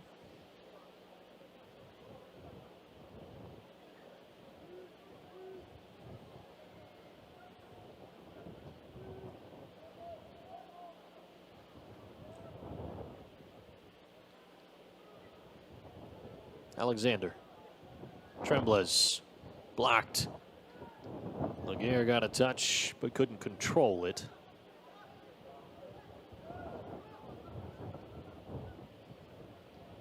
Gonzalez spills it back out. Pressure on the keeper, and Warren able to find a window to get it out.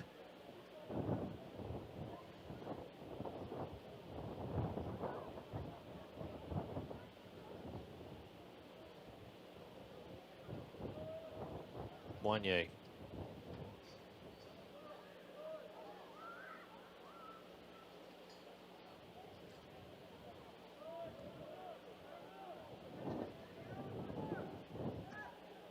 Into the attacking third.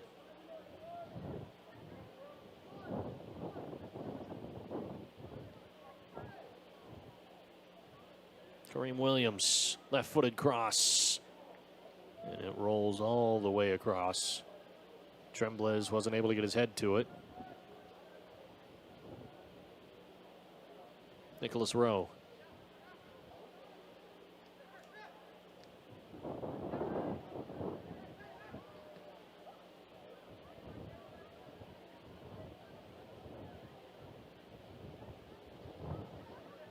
This is Torres. Tremblez makes a good play.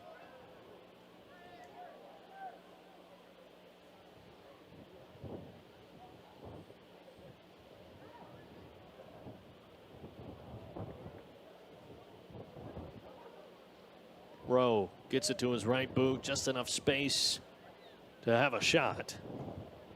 But Bertrand not tested.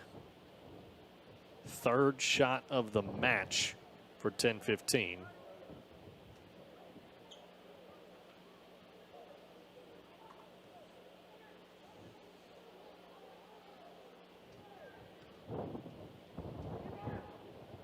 Tremblez on the run. As Warren off his line. Shielding Warren. Plays it toward goal. No one's there to clean it up in that angle. It was always going to be difficult to score with pressure on.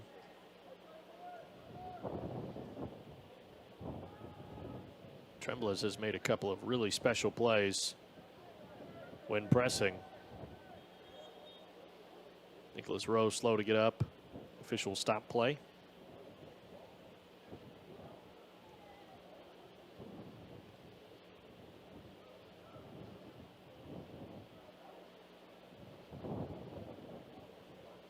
Tenfifteen winless, unable to get a draw this season either. 0-4. And their losses have not been rather pretty. 7-0. They lost to FC Dallas U23s in the season opener. Lost to 4OSC 2-1, so that one looks at least a little better on paper. Then lost 4-0 to the Dallas Dragons and 5-0 to Central Dallas FC, and now trailing 6-1 to Oklahoma United with time still remaining.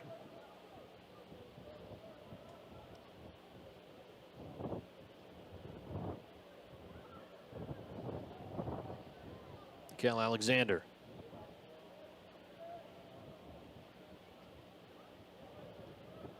Finds its way to Dalhart.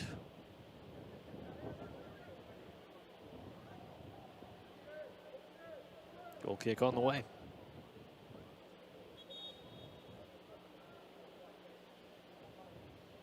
Two substitutions, one for both sides.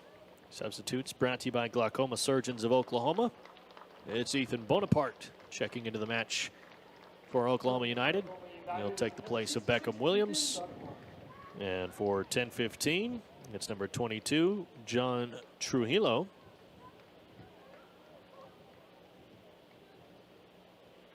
And off the pitch, number 8, Lowell Summy.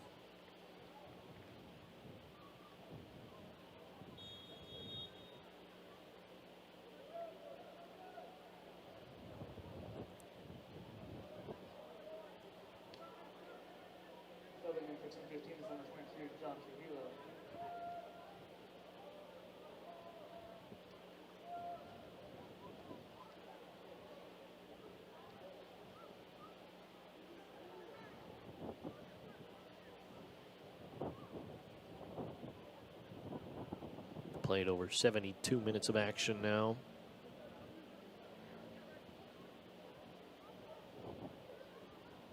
United has looked like a force tonight. Clearly does not have any intention of slowing down. Kept the press on. Continuing to get into the attacking third. Now obviously Tenfifteen is also playing a very defensive set here in the second half.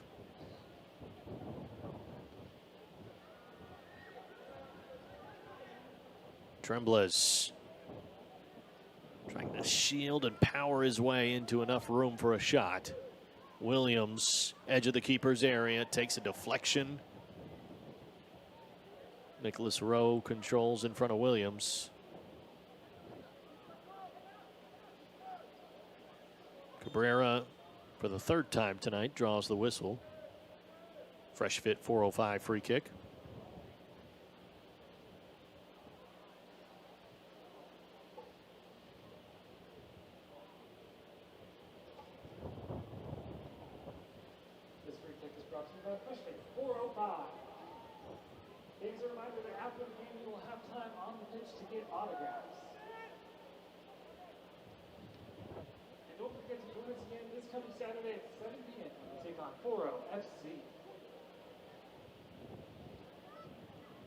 Eli Berry.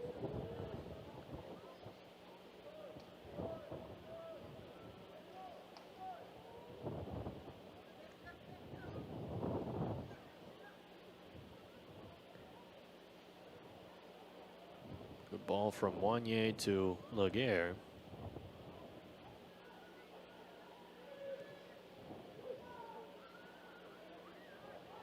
Flipping sides of the pitch, Kareem Williams.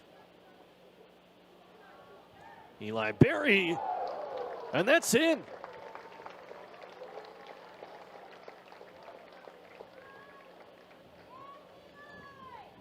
Truthfully, I didn't think that went in from this angle. That looked like it went into the side of the net.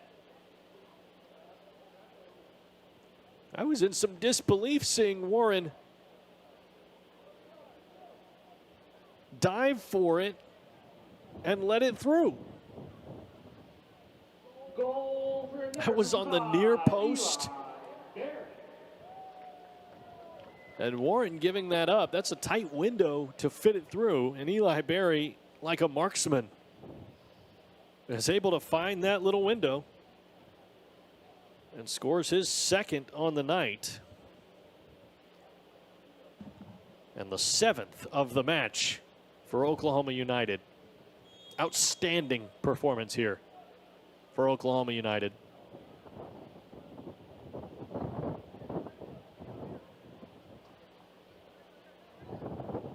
This is probably the most comfortable Oklahoma United will be all season long. Not just from a scoreline standpoint, because you do have to play Tenfifteen FC again, and you may end up with this very same scoreline, but you're doing it on your home pitch as well. Able to sleep in your own bed tonight. And eat your own food tonight. Not have to pack into the team bus tonight. United has got to be feeling nothing but positive right now. Sure, like all perfectionists, Jimmy Nielsen and the staff down there might find some little nuggets that they'd like to clean up, make a little sharper. But for all the fans, you've got to be pleased. Not often you see a 7-1 scoreline. Not often you see 8 goals in a match regardless.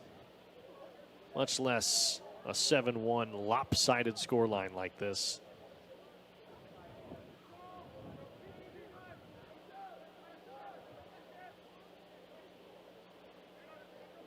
I mentioned in the last matchup with FC Dallas that Jimmy Nielsen saw progression from his team in those first 3 matches of the season. Said the first performance was okay against the Dallas Dragons. Got a 3-0 victory there. Felt good about it. First half went scoreless, but felt like you had a handle on things. Tremblez tries one. Fired off the bottom of the field goal posts. Goal kick to come. Second match was against Foro SC on the road. It was another 3-0 win. Jimmy Nielsen described that one as a good performance. Then you go to the home of the Dallas Dragons. Plano, Texas, May 30th. Get a 5-1 victory. He said that was a great performance. Okay to good to great. Then a 2-2 draw against Central Dallas. He said he felt like the team took a step back. Felt like that was a wake-up call for Oklahoma United. And that wake-up call came at the right time. The match before playing FC Dallas, that's when you better be awake. When the U23s roll in, I mean, that's the team to beat as far as United is concerned. Graham Williams fires it into the side of that. Some frustration. You could hear it all the way in the press box. Felt he should have done better there.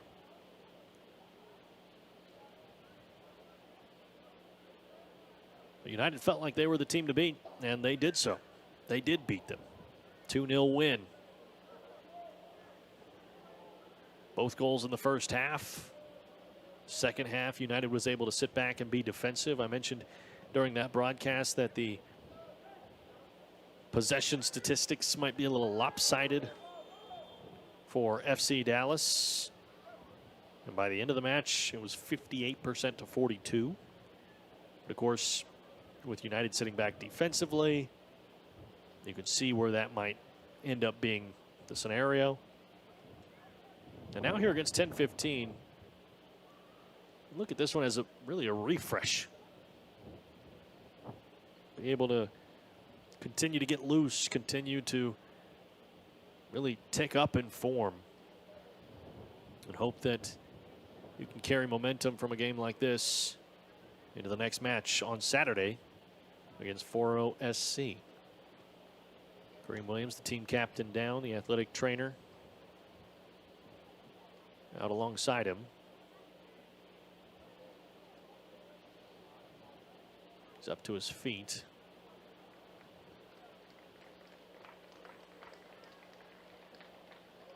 So far, knock on wood, United has dodged any major injury bullets in this summer. Mentioned Shea Prescott playing with some tape on his hand. This free kick is brought to you by Freshman 405.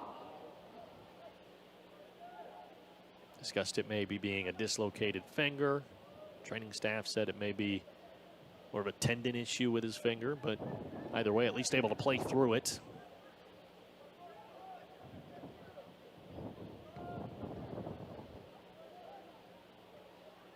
Tucker Austin, a player that Shows a lot of pace. The fullback spot. Was injured most of his college season at Midwestern State. Tremblez pressing. Got to it, but the touch too heavy. Intelligent, sneaky play from Harry Tremblez.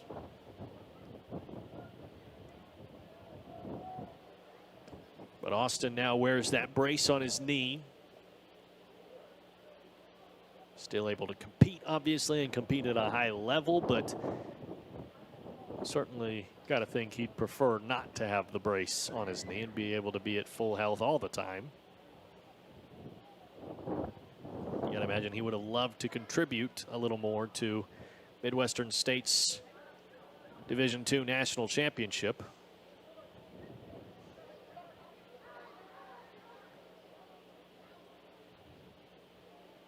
But a major contributing member here for United.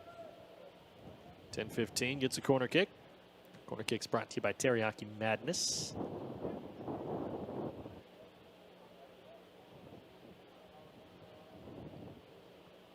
Third corner kick of the night for Tenfifteen.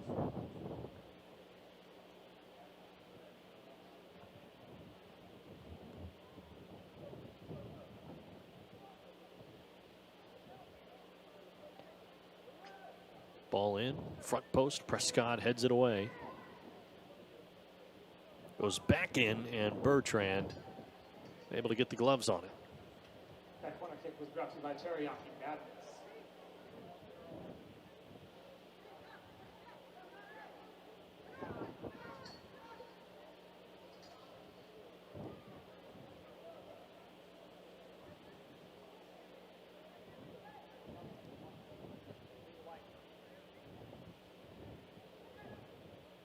Referencing that last match to FC Dallas U23 squad, I talked to Jimmy Nielsen about it. I said, you got to feel pretty positive. Come away from what you've really booked as the match to win, a marquee matchup. Come away with a 2-0 victory, 2 goals in the first half, able to play good defense in the second half, and that's kind of what he pointed to was the second half. He had said it showed that they could control a match without the ball. I thought it was a really good team effort. Mentioned the possession statistics, and FC Dallas leading the way by a difference of 16%.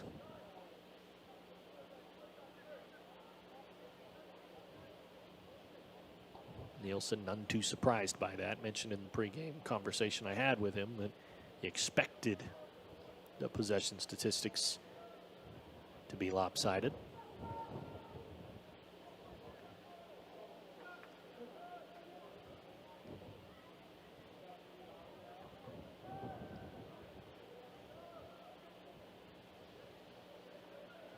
Throw in on the way for Tenfifteen.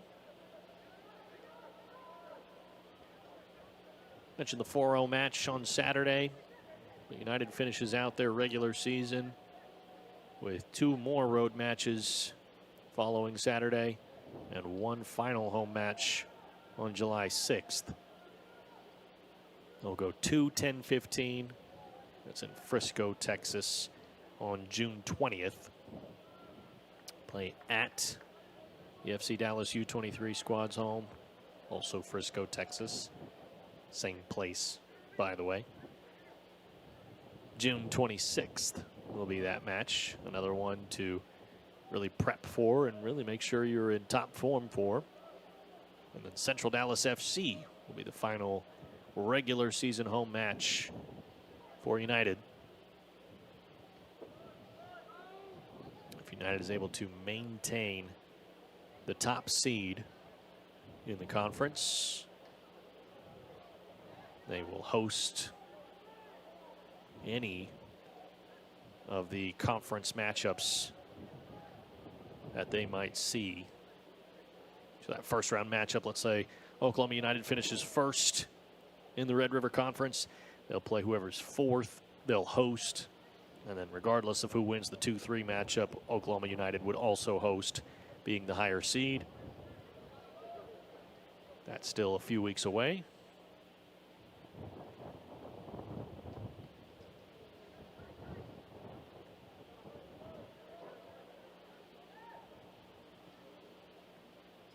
Wins like this certainly help build the confidence.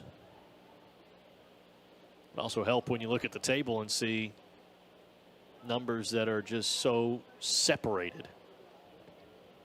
Shot attempt from Alexander. Warren able to save it.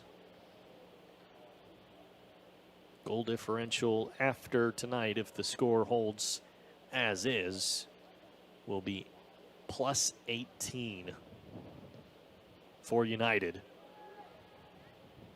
And it will drop to a staggering minus 23 for Tenfifteen.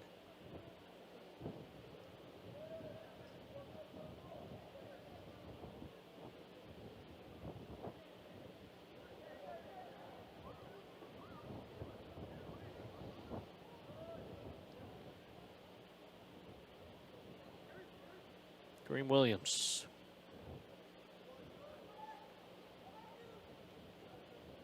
Tremblez.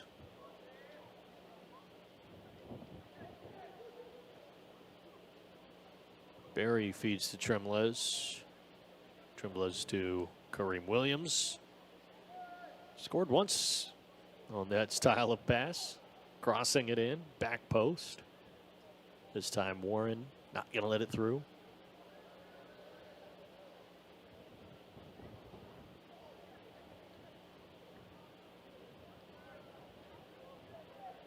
Prescott with a clean challenge. Doesn't give Cabrera a chance on the counterattack.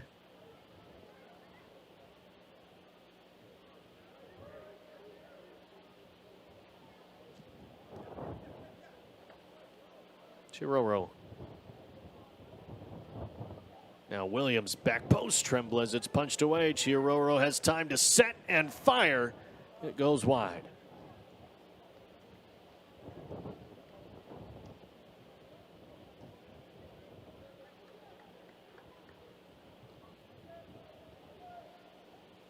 Give another shout out to all of our sponsors as we get close to the end of this match. Corner kicks brought to you by Tropical Smoothie Cafe and Teriyaki Madness. Free kicks brought to you by Fresh Fit 405. Goals brought to you by Front Porch Homes. I got it right that time. Substitute shout outs. Those are glaucoma surgeons of Oklahoma.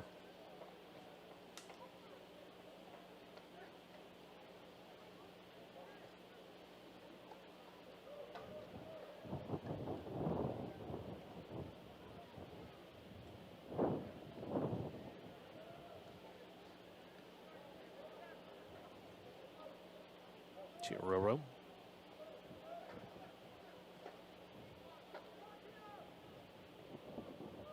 Now to Bonaparte.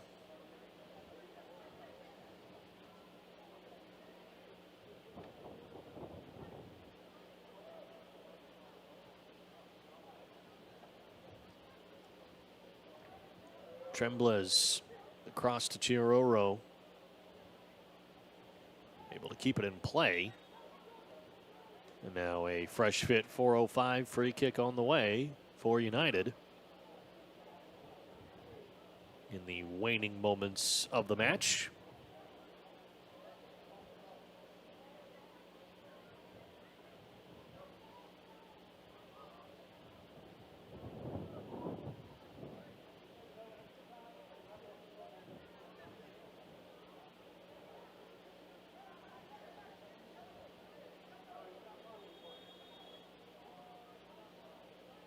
Ball sliding between everyone, and another goal for United.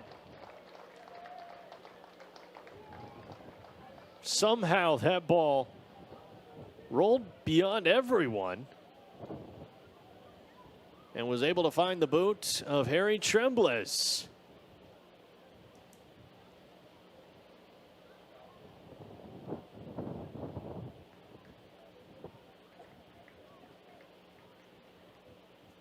So 8-1 almost certainly will be your final score here tonight. I think one thing you've really got to be happy about if you're a United fan, United coach, United player, is to see 7 guys contribute to the scoring here tonight. Obviously, we've seen some really top-class performances. Matija Milinovic got a hat trick earlier this season, able to find 3 goals against the Dallas Dragons. Eli Langford has had multiple goals in multiple games, but tonight 7 different guys. Eli Berry able to get 2, but everybody else contributing 1. 7 guys.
Brought to you by Praxis Sports, the unified platform helping sports organizations manage communication, scheduling, and operations in one place. Learn more at praxisports.com.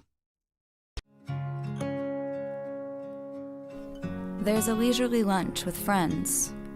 And then there's a 7-course gourmet tasting lunch with 7 perfect wine pairings aboard a fully restored 1915 Pullman rail car as it floats past rolling hills and rows of vines stretching out as far as the eye can see. Napa Valley. Live a little, or a lot.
Brought to you by Praxis Sports, the unified platform helping sports organizations manage communication, scheduling, and operations in one place. Learn more at praxisports.com.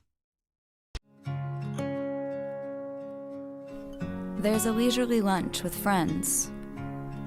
And then there's a 7-course gourmet tasting lunch with 7 perfect wine pairings aboard a fully restored 1915 Pullman rail car as it floats past rolling hills and rows of vines stretching out as far as the eye can see. Napa Valley. Live a little, or a lot.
Brought to you by Praxis Sports, the unified platform helping sports organizations manage communication, scheduling, and operations in one place. Learn more at praxisports.com. There's a leisurely lunch with friends. And then there's a 7-course gourmet tasting lunch with 7 perfect wine pairings aboard a fully restored 1915 Pullman rail car as it floats past rolling hills and rows of vines stretching out as far as the eye can see. Napa Valley. Live a little, or a lot.